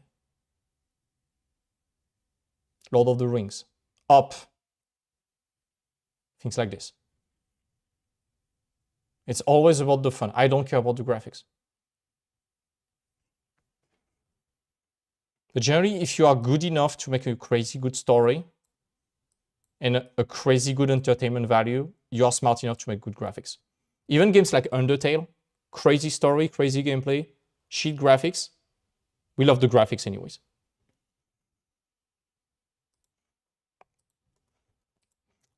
I went on the biggest tangent ever done live for all your work, Robert. I think it makes sense now. Let's move to the next person. Frej Agili from Sweden. I sense a professional there. I sense roughly the same problems as previously, with probably a bit more experience. Aspiring concept artist. You're an aspiring concept artist? You're not working yet? Dude, what are you doing? If you are in the chat, Frej, sorry, I want to know about how much you apply to Studio and what's your application strategy. There's definitely some stuff to improve in the portfolio. We're going to talk about that, but with what you have, you should be at least working a bit.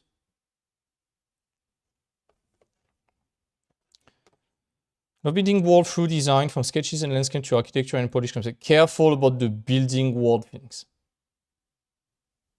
I need to make a video one day about why I hate the world building term, but nobody bother asking this at the right question. They just make flashy picture, big white shots, a few city streets with people doing random shit, and yeah, it's world building. No.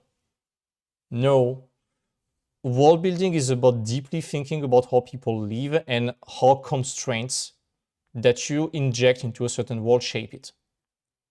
Not just the appearance, just the functionality, but also how people are, how relationship works. Let me give you an example before moving to your work. I've been doing D&D for 16 years now, 15 plus, almost 16 probably. Mostly as a GM, I'm starting to play in a campaign as a player for the first time long term. I'm so happy. But I've been a forever DM on custom worlds, inspired by a certain franchise, especially the Might and Magic one, the old school Might and Magic one. But I've been fan-fictioning the hell out of it and building my own stuff out of that. I like that when players enter in a certain civilization, they get it immediately about the codes and the customs of that place. Let me give you an example with my version of elves in my settings. I'm not saying it's a great idea. It's just to illustrate that idea of world building and how it is going to ripple across way more than the appearance of characters. In my setting, elves, they do not reproduce like humans or mammals. When they want a kid, they go to a tree, a bit like those big trees in Lord of the Rings for elves. They make a prayer. They tie a little bow, a little knot around the branch. And when their prayers are met, there's going to be a fruit that grows and a baby elf is going to come out of that. And basically, elves, they don't die, they reincarnate. So when someone dies, They're going to be in the limbo for some time, and then they're going to reincarnate in that baby elf, and so on and so on.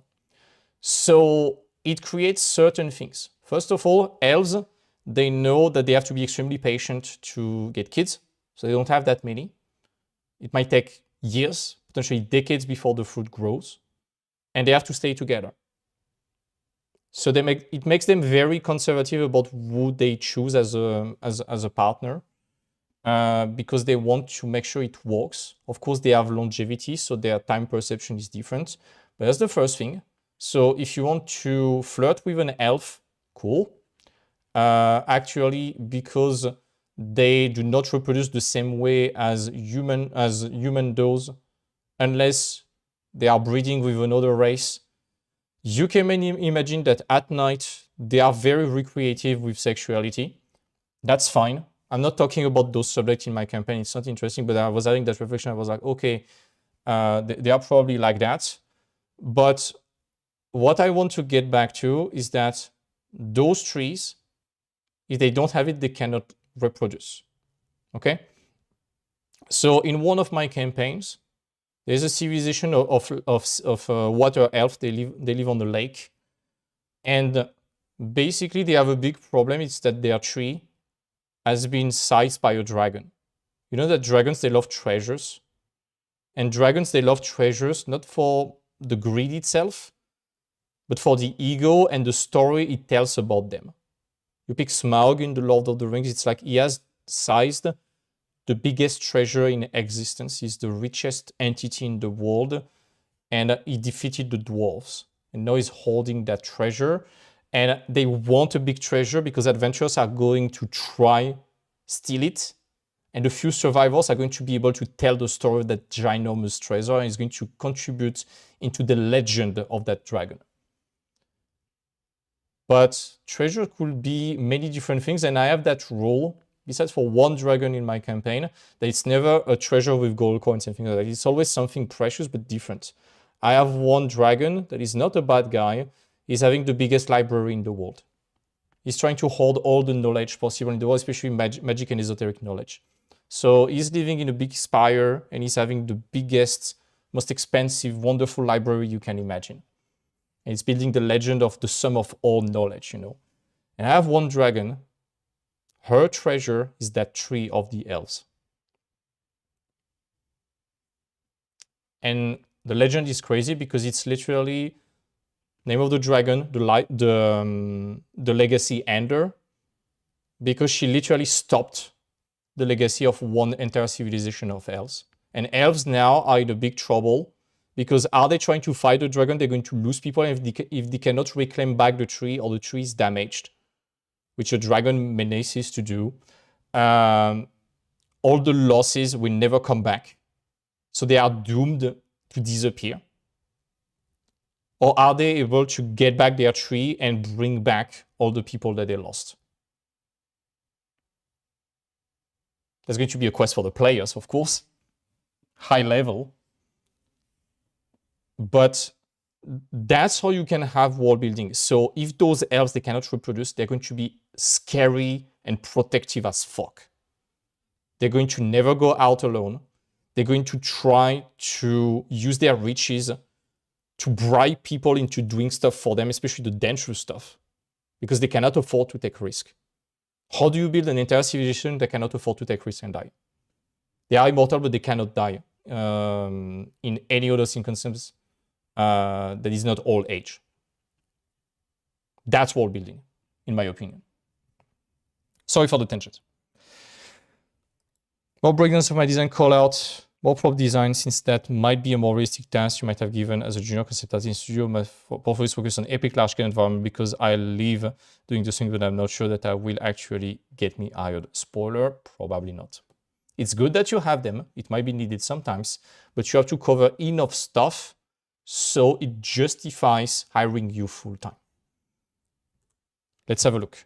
First of all, what the fuck are you doing with your application? I want to know more about your application strategy, because this is good. Visually, this is very good. I want to see more of those drawings. You know how to draw, you know how to paint.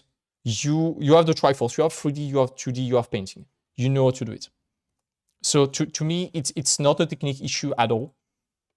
It's just that you are going for a lot of very abstract stuff, very easy stuff, like right there, it's radial symmetry and bends.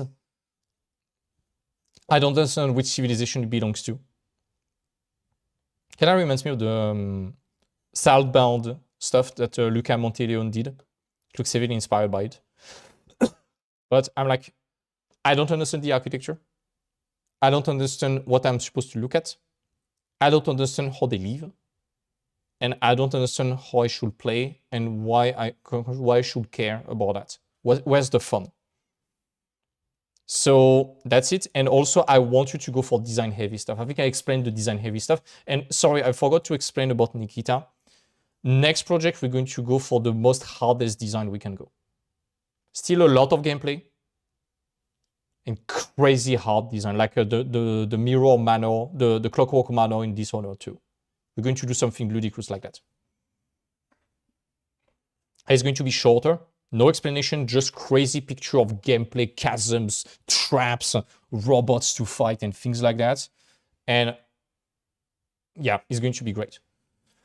So right there, it's not design heavy. You're going for natural material, you don't have variety, and you don't have the architectural constraints. So go for heavy architecture. Pick Art Deco, Art Nouveau, Belle Epoque, things like this. I get the influences, like the modern Terraform Studio, Alien world building, the thing that they are specialized into. There's a demand for that, but they have the monopoly on it. So, and they hire mostly seniors. I highly love what they do. It's just that a lot of people want to apply that. They are not ready for it yet. It requires experience. So go for architecture. The work of Nikita is a great example right there. I think you can get inspired by that. You can have a look at Stefan Thoma, working at Moonpillar at the moment. He got hired at Chromatics straight after having released the portfolio we did together, and then Moonpillar. And heavily inspired by Art Deco, but it's not copy-paste Art Deco. It's Art Deco mixed with aquatic theme and bubbles and things like that. So you can get inspired by this. And you see, before that, he had this. So the cinematic part was done. And this is good. This is very good, don't get me wrong. But it does not fulfill the production need part. And I think it's what is going to be missing in your work. Right there, you are going too much for the kit bash things, the quick stuff. I want you to pause for a minute, think about the hardest thing you can do, and commit to it. And before that, think about the gameplay. What types of game do you want to aim at? I have a question for you. Are you playing games? It's very important. Because we see, that's also another plague I want to talk about. If someone can take notes and DM me about everything I say, I should make a podcast about that. I would highly appreciate it. Because I have goldfish memory. I'm not writing in real time. But another plague that I see in the industry, and that I'm becoming very picky about when getting people in the mentorship, is, are you playing games? If so, which type of games are you playing? If someone is telling me, hey, my favorite games are the last 3 trendy blockbusters that got released, like Wukong, God of War, and Last of Us 2, and now my favorite game is Crimson Desert and Resident Evil 9, I'm like,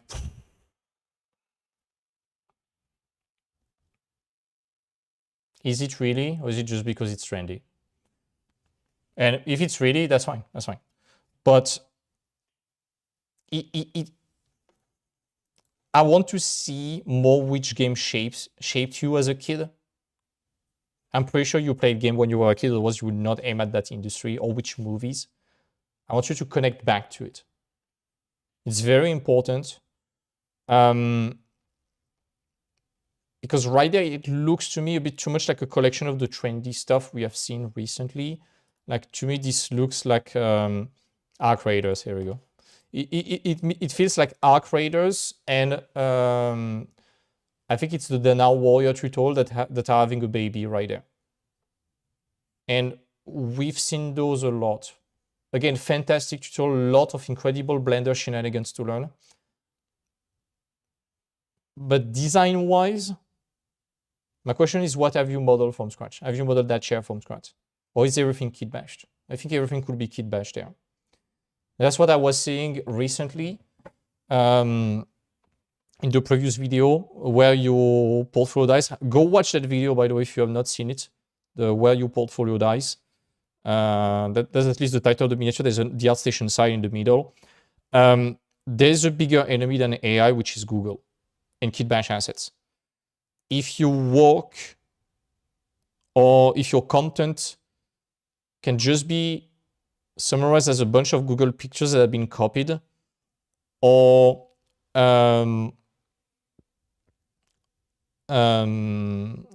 just Kitbashed from stock assets, there is no need to hire a concept artist for that. And you're going to put yourself in danger. Oh, Robert. Hello, I'm Robert from Plus Portfolio Review. Thank you so much for opening my eyes so much this past month that I've joined the artist. Thank you so much. I'm glad you find it valuable. It means the world to me. I know you are in the preparatory module. You are in very good hands. So very good. Your work is very mentorship ready. And yeah, you're in the right place to level up. You're going to level up a lot. Same with Fresh. Fresh, it's not about technique. You know to do it. So I'm allowing myself to be a bit more blunt with you, first of all, because it's been already 2 hours, but also because I know you can stomach it and you are looking for that, you ask for it. This is already a bit more interesting, but Viking against is some subject we have seen a lot. Thank you for the help that you're giving us in spreading information that no one ever shares. That no one ever shares anymore. It was shared 10 or 15 years ago by Feng. I'm just trying to honor the legacy left to us because it was full of common sense. And I think today's industry, that's why I explained the latest video. And I know I'm making some enemies and some angry comments when I'm saying that, but it's not to be an asshole that I'm saying that. I think the thing the industry misses the most at the moment and lacks the most, it's not jobs, it's not talent, it's not ideas, it's fucking common sense. I think most of the industry genuinely lost its mind to the panic, and it's understandable why. But panic and stress and strong emotion, just like tilted people at a casino, it makes you do mistakes. And one should not take life-defining decisions or career-defining decisions out of strong emotion, even if it's fear or panic, even though I know it's very hard to stomach, especially when you get laid off. I'm not saying it's easy. On the contrary, it's very hard, and I empathize a lot with artists struggling with that. That's why I'm making that content. But when you are stressed, it's the very moment what you have to chill, take a deep breath, slow down a bit, and do your best to get the situation assessed in the most objective situation as possible and get back to common sense.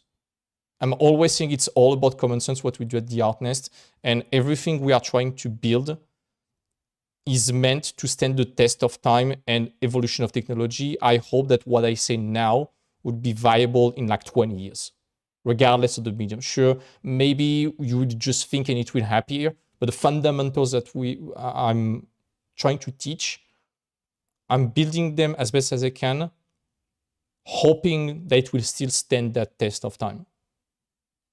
And I'm just going to fundamentals and first principles, logic, and empirical evidence.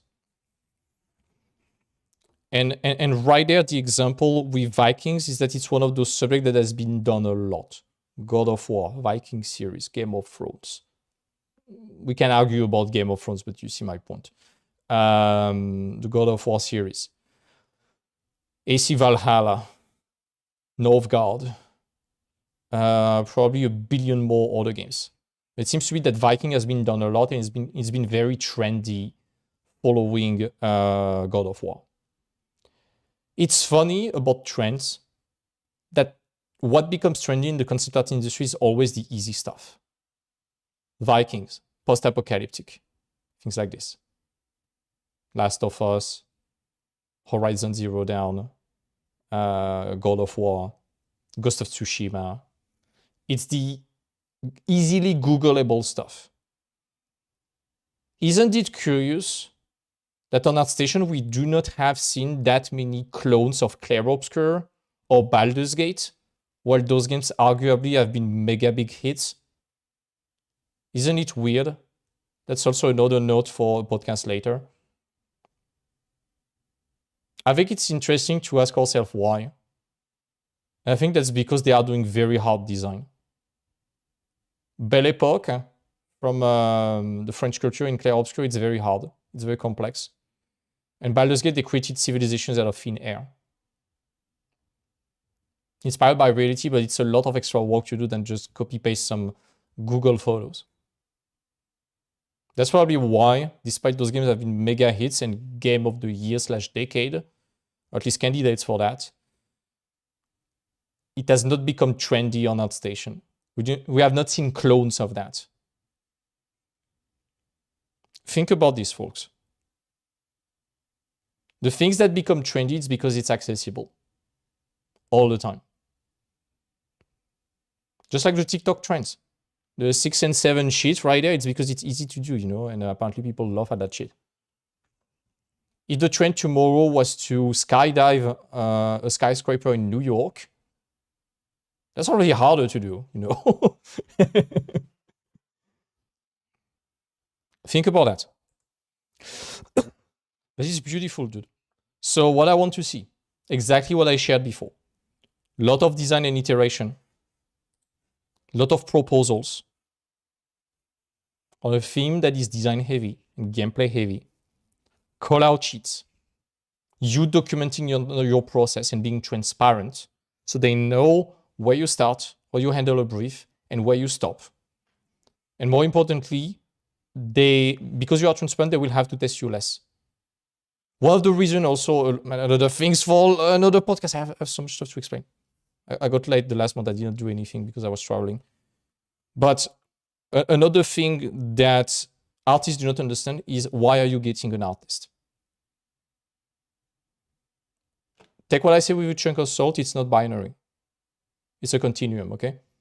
But why are artists relentlessly art tested? It's because they do not trust 100% your process. Why do they not trust 100% your process? Mostly because showing only the final result and not the process. And by process, it's not the execution, it's also the design process. And I appreciate your work because you are already starting to be transparent about that. Showcasing the early idea. And this is valuable. This is fast. This is about testing your idea fast, and this can be presented to a client. I like it. I really like it.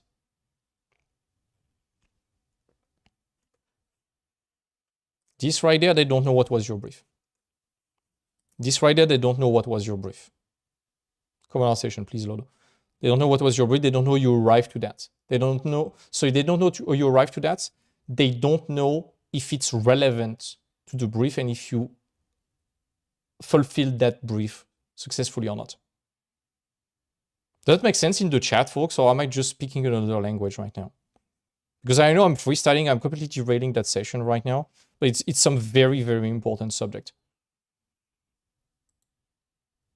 I'm planning on making regular webinars where people can register for it. Because the last one was so successful, 2,000 views in like 2 days, something like that. I'm going to do more, not just for juniors, but for subject like this eventually. It's logical. Yeah, that's the goal. I want to try to remove my subjectivity as much as possible. I know that, for example, Daniel McGarry made a video called The Survivalship Bias in concept art, and he's totally right. Like a lot of artists, they pick their generality, their case for generality. And I can already speak, I have said that with like the interview with Gabriel Indenhouse, for example, that I've been that keyframe person. I started my career being that keyframe person because it was in 2016 and it was in high demand. And I got extremely lucky that I sensed that it was trendy at the moment, it was in need, and that I managed to learn things that were hard to do at the time. Today, the paradigm shifted, and what I was doing in 2016 would have not gotten me hired by any means possible today.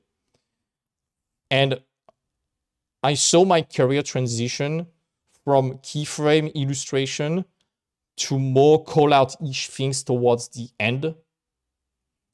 I saw that trend fade. And I saw that it was becoming difficult for people around me who did not move from Keyframe to something else to get a job.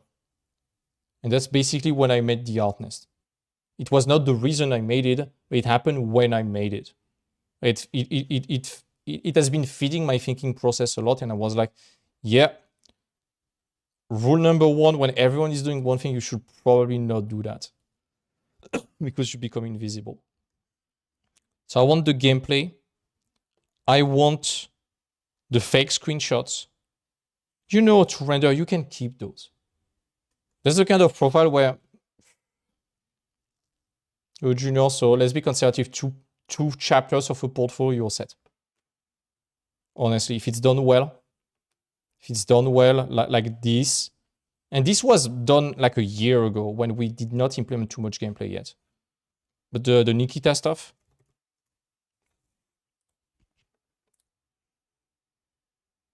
exactly the same strategy as Nikita. One chapter that is really about the fundamentals, helping production, sketching, a bit of gameplay. Second one, heavy on gameplay and super heavy on design. You're set. I think you're set.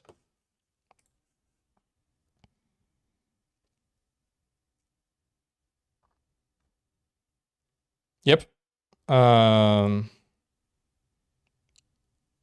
Very inspired by the James Peck tutorial with the tank.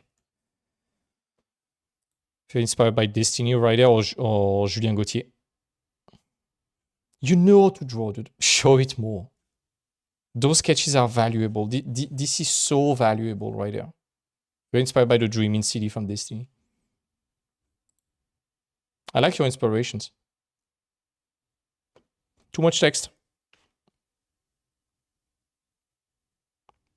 It's too much the grandiose stuff. Go for the human stuff. Go for a shop. Go for a manor that you have to infiltrate. A small manor, a small mansion. Things like this.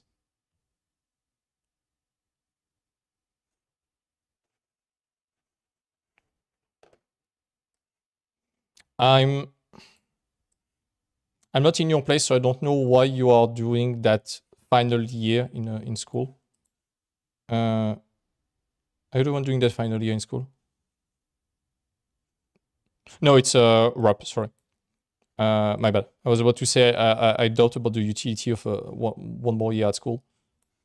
But no, Fred, that's fine. You can be salaried very fast. Like a few months, you understand the studios you are aiming at, you understand what they do, you do portfolio accordingly, it's fine. We want more profile like that. If you know people like you who want to join the mentorship, just get us in touch. Get us in touch, because that's the kind of profile we love to work with and that I love to review. You have done everything. It's just putting everything you know at the service of doing the right thing now. This is nice. We want more people like that in the mentorship. More people. Next people. Riccardo Bianchi. From Italy. Completed my concept art school last year. Congratulations, you are free. This portfolio reflects the work I produced at the end of my studies. However, it still lacks iteration and stronger design development. After reviewing other portfolio and studying various resources, I'm currently working on a portfolio project aiming at Ubisoft and Rainbow Six Siege. At the same time, I'm collaborating on 2 fan-made mod projects, Dark Souls, Ark Thrones, and Graceborn. My main challenge at the moment is maintaining motivation. I'm actively looking for a day job to support myself, and after several months without success, it's been difficult to stay positive. Okay, as for my goals, I'm open to any studio opportunity. My priority is to work in the field and grow as a creative professional. Any feedback would be extremely valuable, so thank you in advance. We'll be able to attend live on Saturday. Watch the replay. Watch the replay.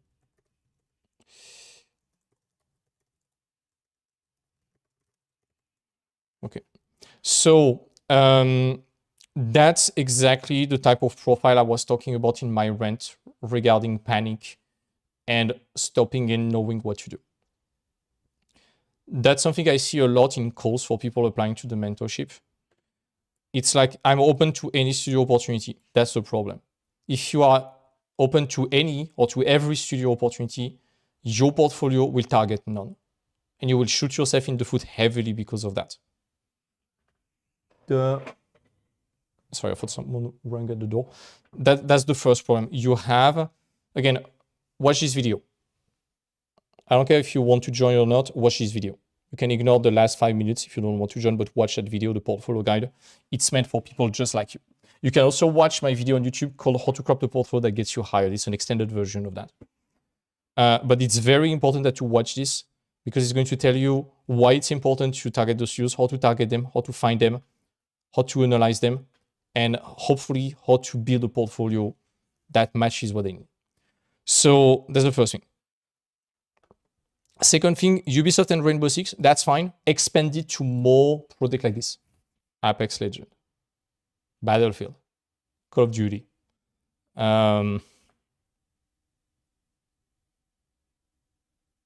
That's already a lot. Titanfall, Destiny, things like that.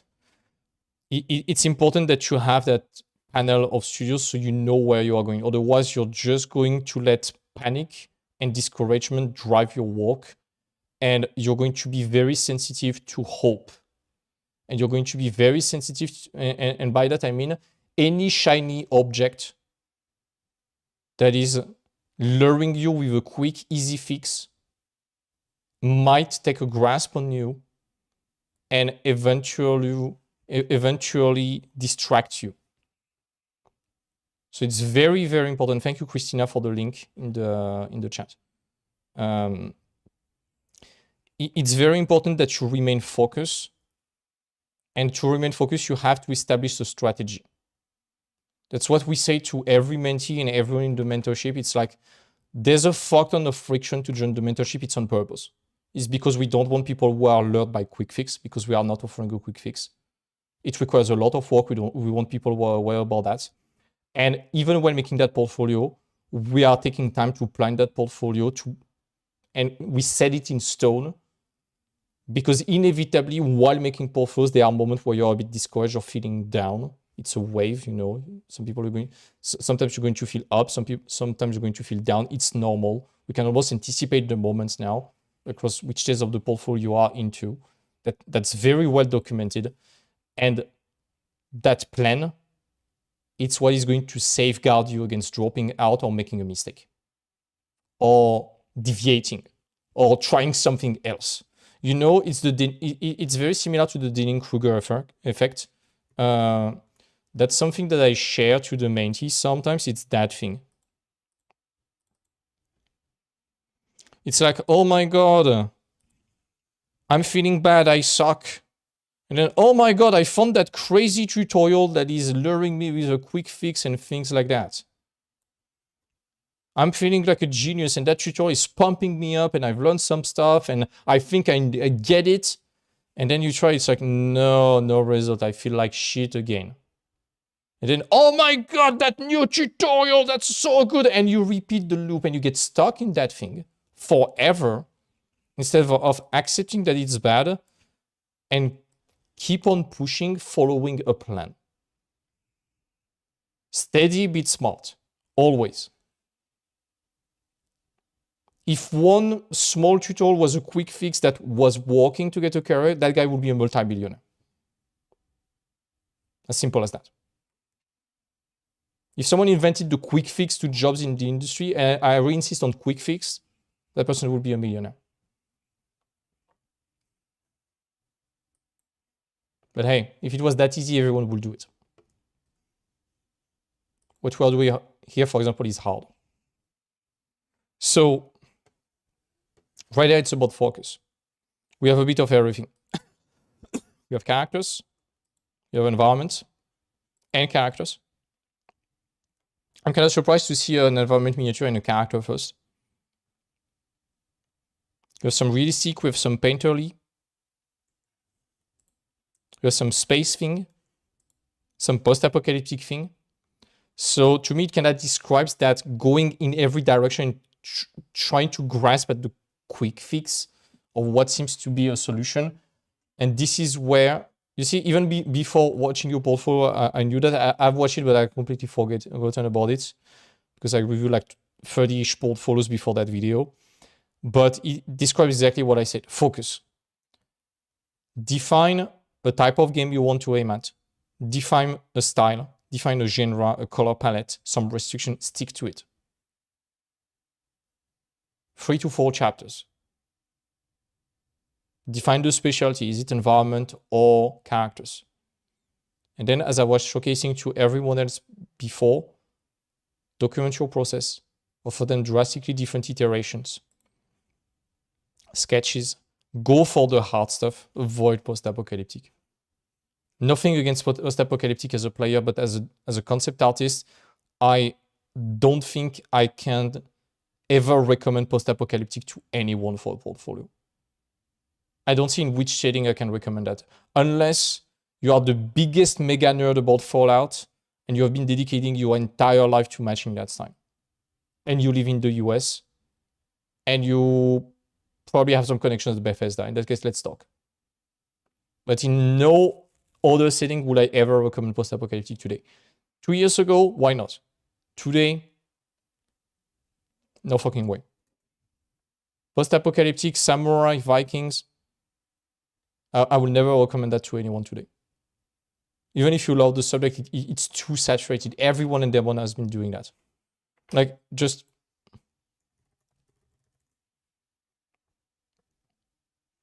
See? We always see the same stuff on ArtStation. And I know there's the cookies and things like that, so it's slightly biased. But we always see the same shit. Nothing against any of those pictures. But it's just that we see the same thing. We see the same Greek and Middle East inspired building with a blue roof. Axel is having an album of those. It's becoming a meme for us. We have the same industrial dark fantasy stuff. Dark is amazing. Dark is amazing. But everyone copies Dark. Same with OPB right there. Everyone copies OPB, but nobody matches their talent. Max Budenulko. Everyone copies him, nobody matches his talent. You are either the absolute top G of a discipline, and basically you created the trend, and in that case, you have a monopoly on that. Look at Piotr Kwiński with his tutorial. Everyone mimicked his mega building. He's the monopoly guy of those mega building. Why hiring someone else when we can ask Piotr to do it in probably a day? Maybe a few hours, because he's so fast. See my point? I'm not bashing those artists. What I'm bashing is people mimicking that mindlessly, thinking that what they see here on that cursed page of the front page of ArtStation is going to get them a job. Nothing that you see there, in most of the cases, is going to give you a job. I was having hope for this, and then no call out sheet, nothing. This guy is probably walking, but everything you see there, it's not what the recruiters like, it's what us, the artists, we like to consume. And you should never try to impress the peers. Never. Because you will not get a job. Everyone wants to be respected by the peers, don't get me wrong. We all want to belong in that community. As artists, we build our identity around I am an artist, so you need validation. That's fine. But we are talking about getting a career right now. See Piotr Kwiński's tutorial.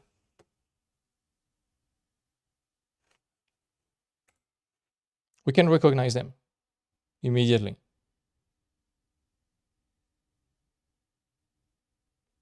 Let me scroll. I'm pretty sure I'm going to find all the stuff like Piotr Kwiński.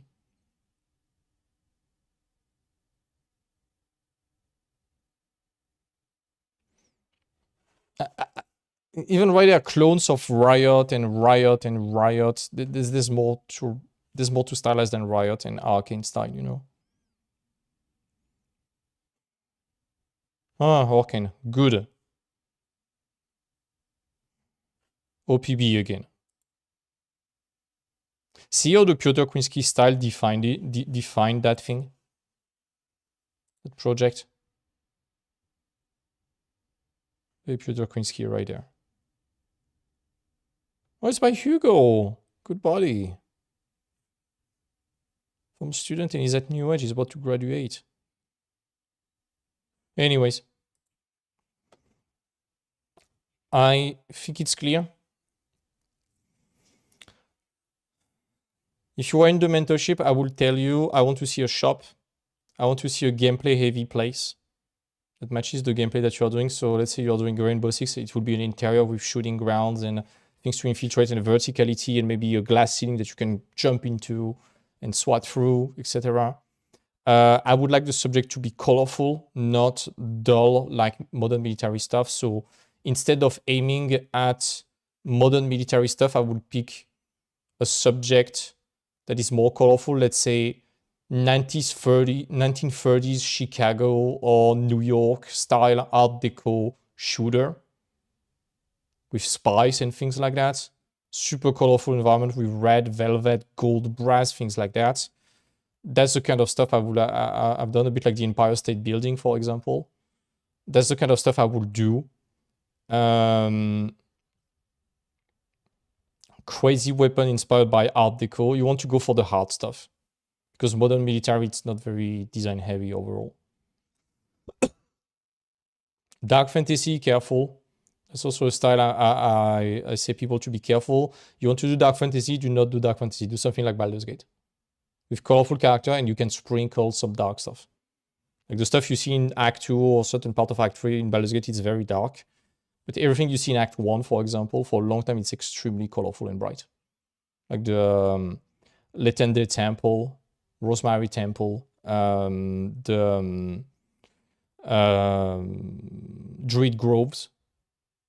When you arrive in Baldur's Gate for the first time. And then the dark stuff, it's like Ketheric Thorm's Fortress, the Temple of Shar, the Temple of Baal, things like that. The kind of stuff I would advise you. And pick a specialty between environment and characters overall.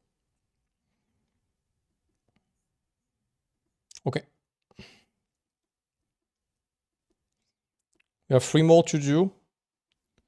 Noah, I know you are in the preparatory module and you have done a crazy improvement already.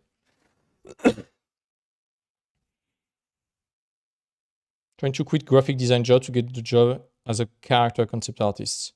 Dota, Deadlock, love that game. I love Deadlock so much.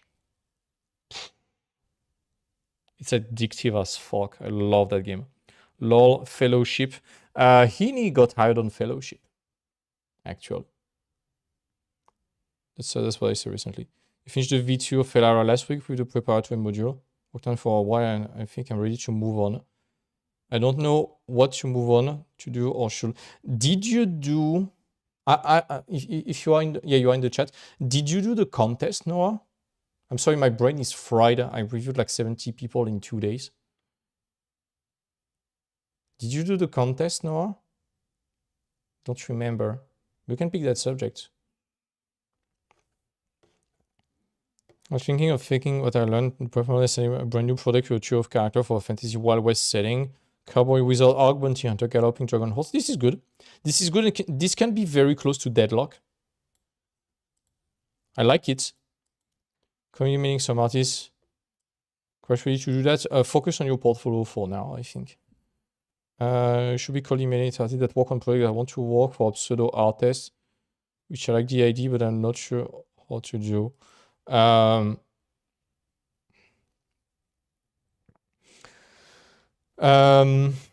I've never seen things that way, but that's interesting. I will say contact an artist and it's like, hey, I know you work at that studio. Without asking you to supervise me, what kind of exercise would you imagine would be good in order to train on the content that you guys are doing?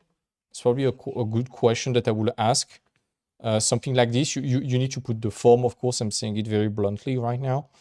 But that's the kind of stuff I would try. Put the disclaimer without having to supervise me. I know it takes some time.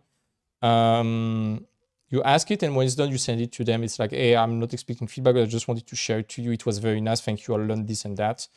And it was great. That's the kind of stuff I would do. So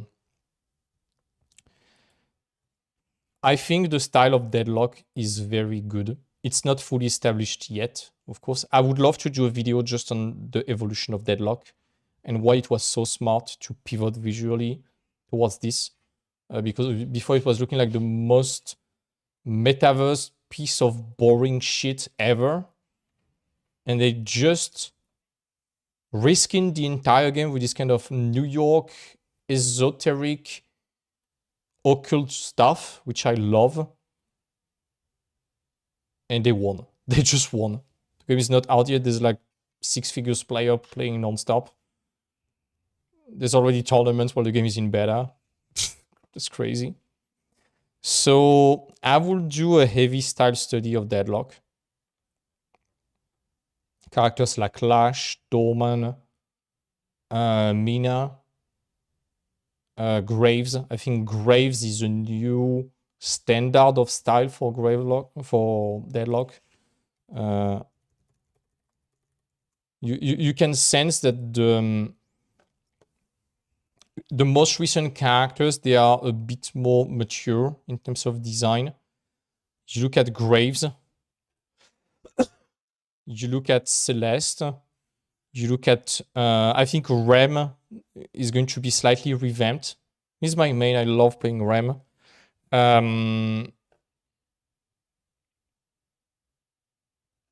Mina is probably the tracer of the game at that point.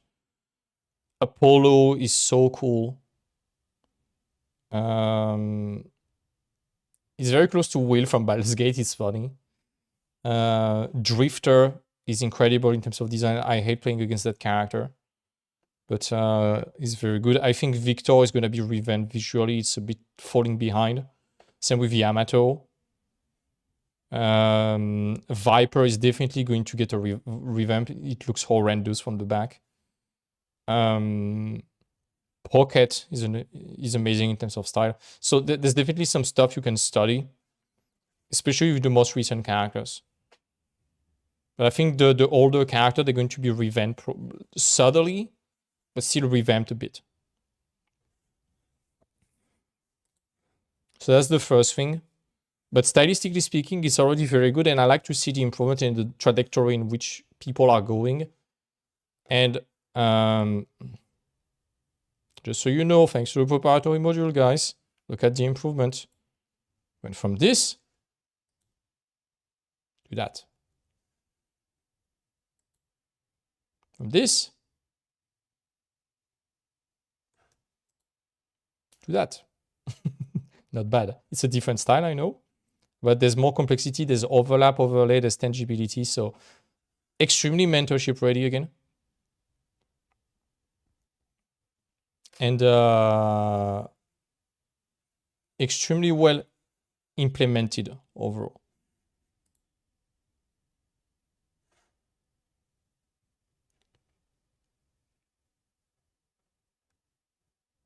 So yeah, very, very, very good. So what do we need now?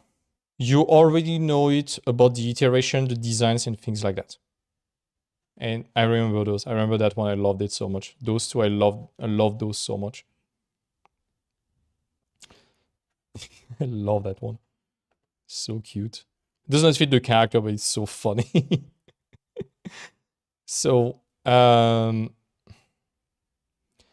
would like to see NPCs. I would like to see costume and loot. I would like to see enemies. And I would like to see RPG components. So loot, gear, male and female armor. You have the same armor. How does it look on a male and a female body? Generally, when you see the armors in like Skyrim, it doesn't look the same on male and female bodies. There are some swaps of design that's interesting to design. You have the preparatory module, so you have the video called What Makes Money. You have seen the stuff from Ion, the different sets, how they are different. So that's it. NPCs, enemies, a few creatures, better stylistic approach towards Deadlock and things like that. I think Deadlock is going to set a new trend. So we are still very early. So that's the style I would recommend. Without too much problem. It's already kind of close, you know. If you are doing that in esoteric New York, it would be somewhat in line. Just that right now the subject is very different, of course. But do not try to recycle old stuff. Move on to new products. You're going to learn more redoing new stuff. This is great right there. This is really nice. A bit too busy, as I said in the feedback. Have a look at the feedback that we did for the contest. If you did not participate, don't remember. But have a look at the feedback on the VFX. Right now, it's too soft. You need to get the VFX to be a bit more sharp. I was showcasing, look at the VFX of Deadlock. That's a perfect example. But I was showcasing the work of Jean-Luc Cole. He was my colleague at Quantic Dream when I worked on the extremely early dev of, like pre-dev of Spellcaster's Chronicle. He was not a 2D VFX artist, yes, but he was already training VFX and he eventually moved there. And he's so good at that. And it's really about shape and it's sharp, you see. There's nothing blurry. You want sharpness. The blurriness will come from bloom and motion blur most likely. See, it's really, you can hear the stuff. You can hear the impact of the VFX overall. He's so good at design. He's so freaking good. Love his style. Oh my fucking god.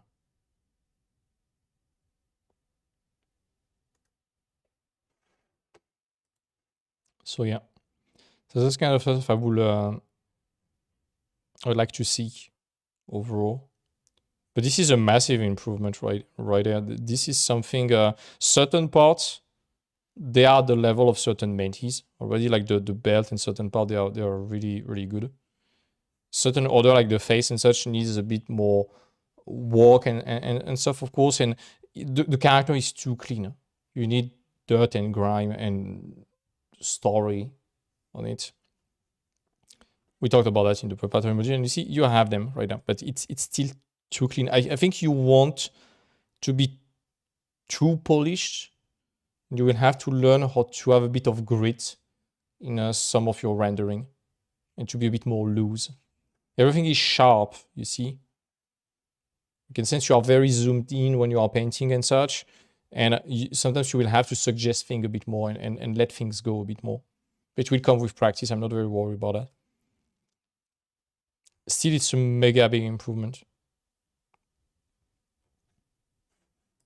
Even the level of detail is 10 better. So I'm very happy with you, Noah. It's a massive improvement.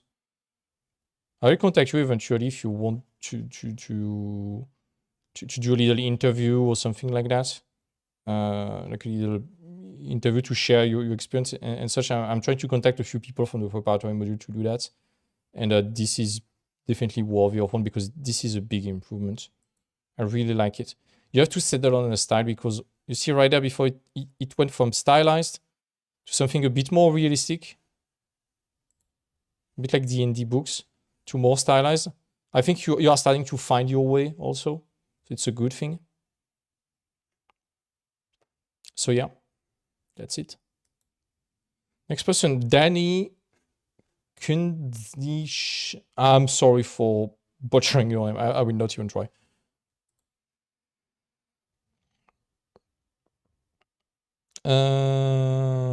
Fuck. Where is it? You're welcome, Noah. I'm an experienced concept artist working in the game industry. I'm wrapping up a long-term contract and want to start updating my portfolio. And it's been outdated for a few years, but it's also a great opportunity to push my skills further and learn more work and get brutal review from professionals, which is what I need right now. I'm a self-taught books, tutorials, and mentorship, which work well for me. Aiming towards preferably non-mobile game product. Yes, do not aim at mobile game product beside potentially Clash of Clans and Clash Royale, but that's pretty much the only one I will, or Brawl Star, or everything by King overall. That's the only one I will recommend. Not picky, but ideally RPGs on any project that allows me to solve Problem puzzle games are great for me. Yeah, but puzzle games, I do not know that many AAA puzzle games besides on mobile. Missing professional AAA looking concept sheet. Feel like I have too much old work. She's looking for the quality I'm aiming at. So I want to improve. Okay, let's have a look. Let's talk about that. So this is good. You know to design. But the rendering right there, it's good in production. In a portfolio, I will make it a bit more clean, so I will ban all the blurry stuff. Thank you, Noah. That's the goal. That's the goal. We are there to build the next generation, and we will build it. As I say, soon we will reveal a new service that is going to bridge the gap between preparatory module and mentorship. And it's been in high demand for a long time. I think people will highly appreciate that because we know that the mentorship is becoming very elitist. It's more expensive. And I mean, we deliver more value also, so that's why. But it's also that the requirements are high. And yeah, we know that it's only accessible to a handful of people that are qualified for it. So we will bridge the gap and soon reveal something that is providing the same level of quality and level up that you see in the mentorship, but for earlier level. That is not going to cannibalize the mentorship by stealing the portfolio building part. It's going to be focused solely on technique and design. It's going to bring you a lot of follow-up and feedback and be very affordable, especially compared to the mentorship. So stay tuned for that. It looks like some sponsor, but oh, the video is free. It's been 3 hours. I can sponsor a few stuff, and it's always sponsored by the Artness, so that's fine. So, end of the tangent. I'm chatting with the chat for those who are watching the replay, and maybe the chat will not be there. So, you know how to design. You know how to draw very well. The problem is that there's not that much direction.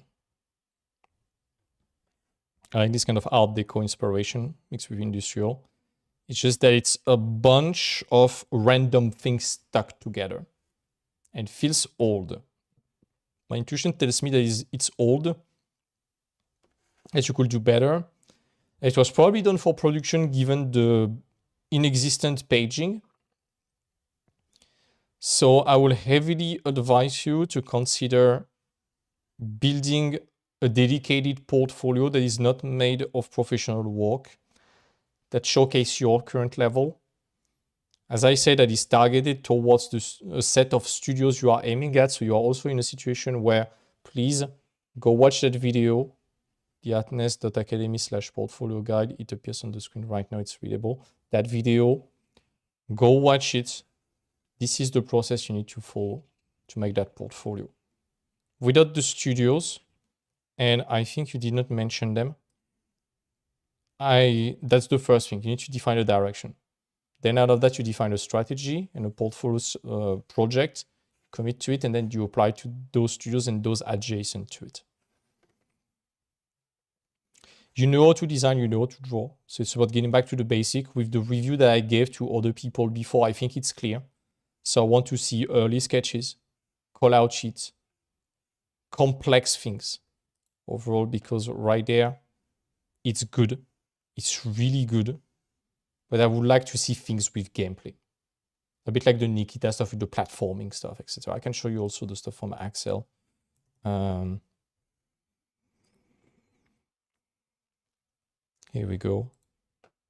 See, that's an entire level right there. Small level, but it's a portfolio, it's not production. It's just to show you understand the things. Climbable, the climbable element and destructible elements. Let's pick Jean.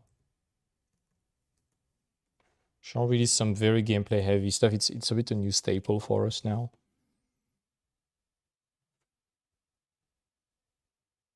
Aiming at the Crash Bandicoot, Rayman, and things like that. All those nice props right there, very Sea of Thieves-esque also. And right there, the platforming. This is where there is value. He already showed how it looks. Now it's how do you play, what do you do? how to turn those things into platforms right there.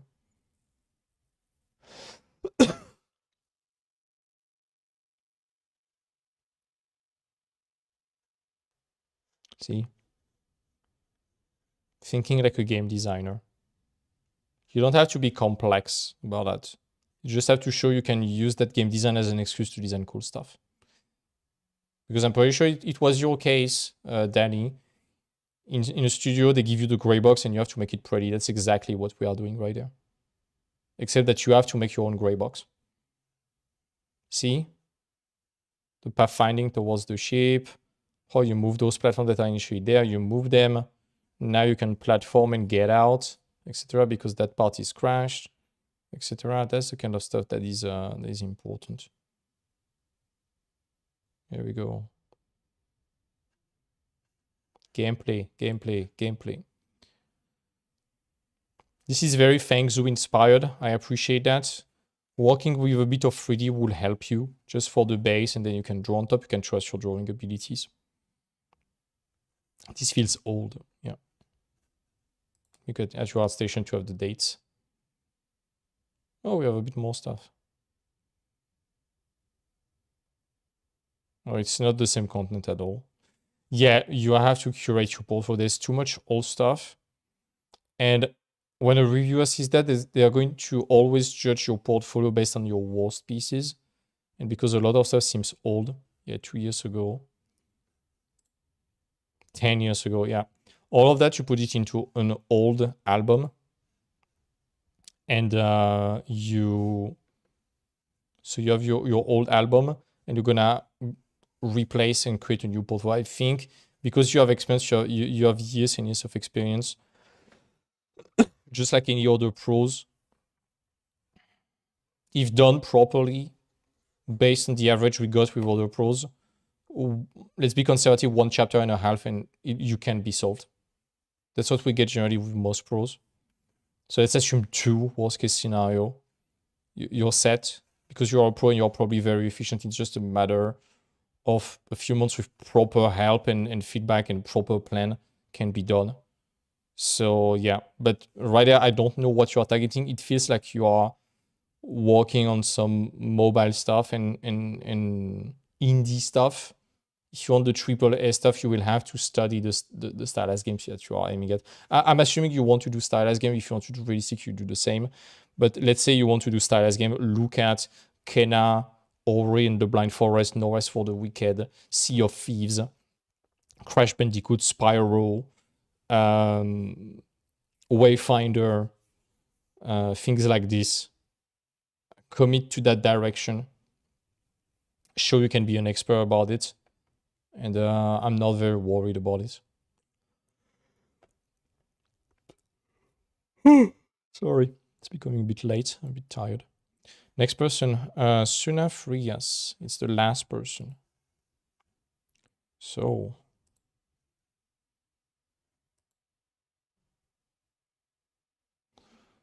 Based in Spain. Currently working as a freelance concept artist to not my dream role. Not in my dream role. My goal is to become costume designer in the world of video games and films. I love understanding clothes and technical perspective. Okay, and the world that each character consists through what they wear.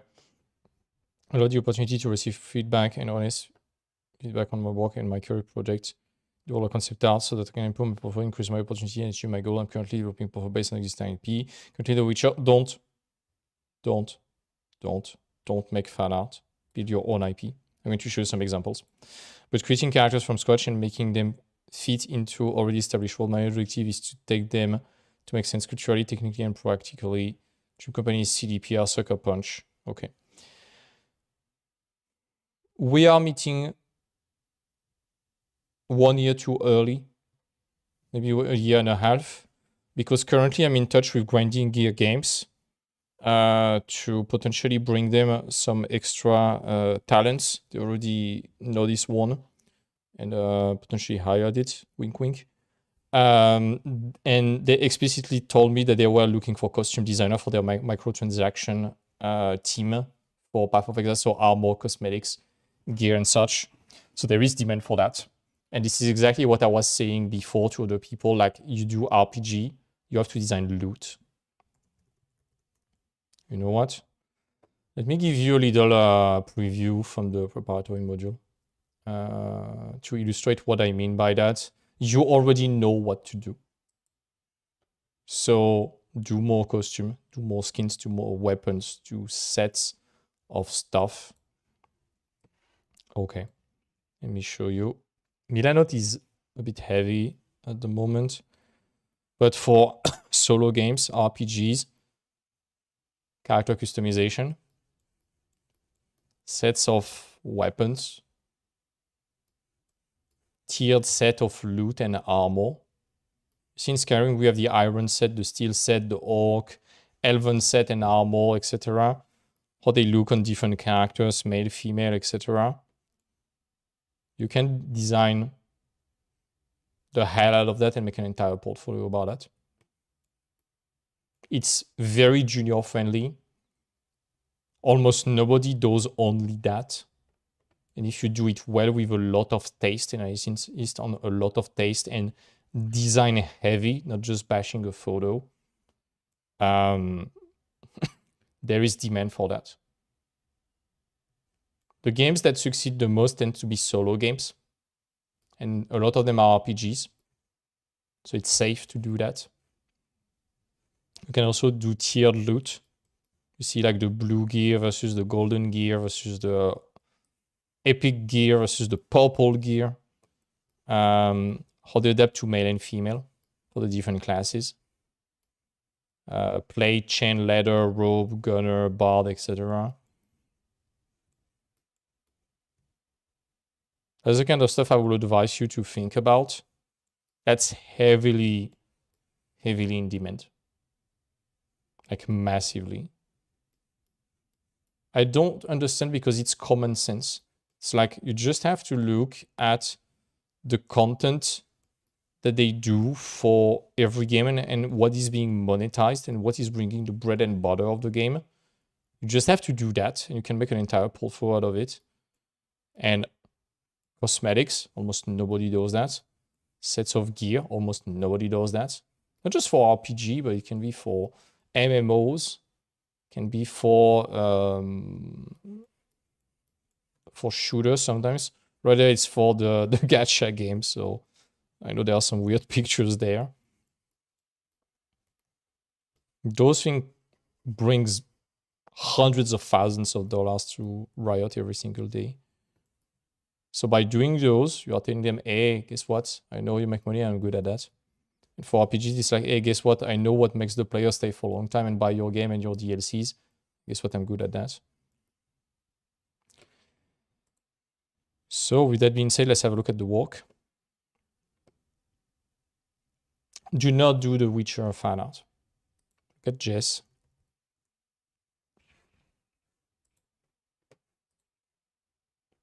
She loves The Witcher. She's moving in a faraway country, on a faraway great company very soon. And she basically got inspired by The Witcher, but she made it in Croatian and Serbian culture. It is somewhat compatible with The Witcher. It's very in line with what they do, but it's not The Witcher. It's her own IP. And we have the costumes right there. Level 1, level 10, level 30, level 50. Props and gear. You will have to do them. Do not do just costume, instead do props and gear. And for characters, I would advise you can totally get away without doing any characters that are main character material, but in that case, do NPCs. A lot of NPCs. You have a strong identity. Like the work of Michael that I was showing at the very beginning.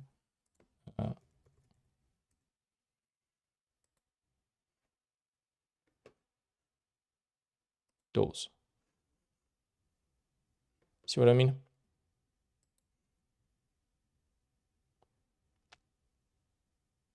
I will still do one project with a playable character to show you can pose character, you are comfortable with that because you might have to do some. NPCs, and then you can go full on costume. But start with a set of character, or at least one that is playable, so you can display your skills in anatomy and posing, because right now it's very static. For costume, we don't care.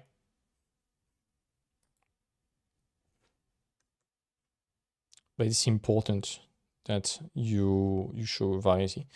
Quarantine that old stuff. If it's not congruent with what you want to do, it seems to be older.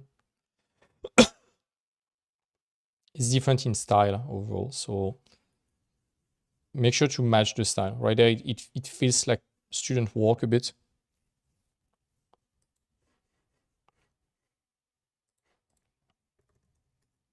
If you look at the work of Un, and again, don't panic, he's a senior. We made one character that was to show design heavy stuff. We were about to recycle a lot of those things into other characters later.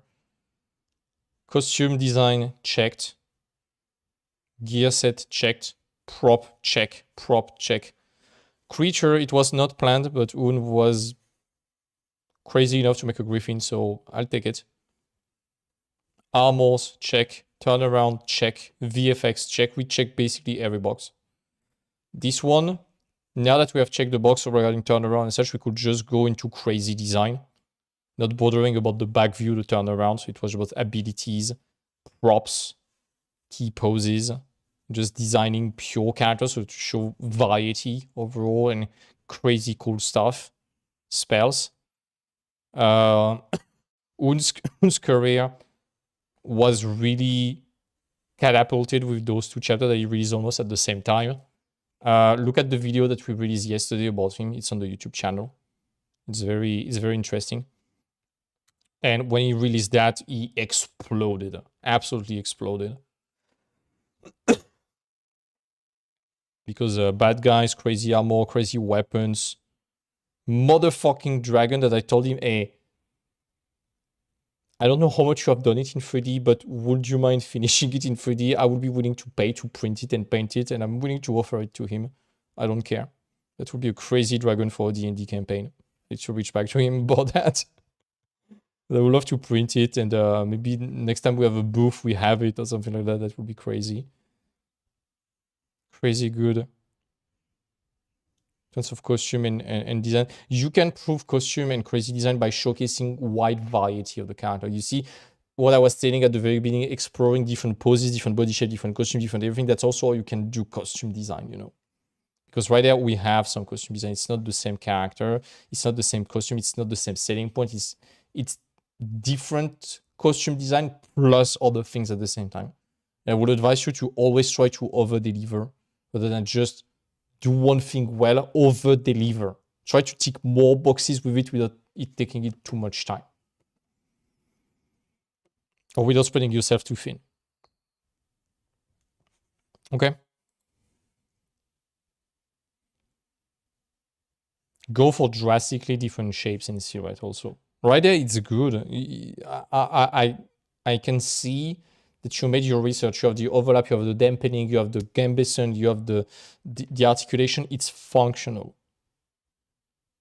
I want different body shape. I want different archetype. I want to see how it goes on the male and female character, etc. That's the kind of stuff I would advise you to do. Hope it makes sense. All right. We are done for today. I'm going to do more in the near future, next week probably. I'm a bit busy with the end of the contest and the result and the jury and all of that. We'll also do a live about it. Yeah, hope you liked it, folks. Hope you enjoyed that stream. It was 3 hours long, so we finished just in time. In case you are interested, mentorship is there. We have a few slots left for April. We are reducing the size of the classes because we dedicate resources on other things we are currently building. But there are some slots available. There's a lot of pros. So even if you are not a pro, there's a lot to learn from them also. And Axel has been killing it during the classes. Way better than me.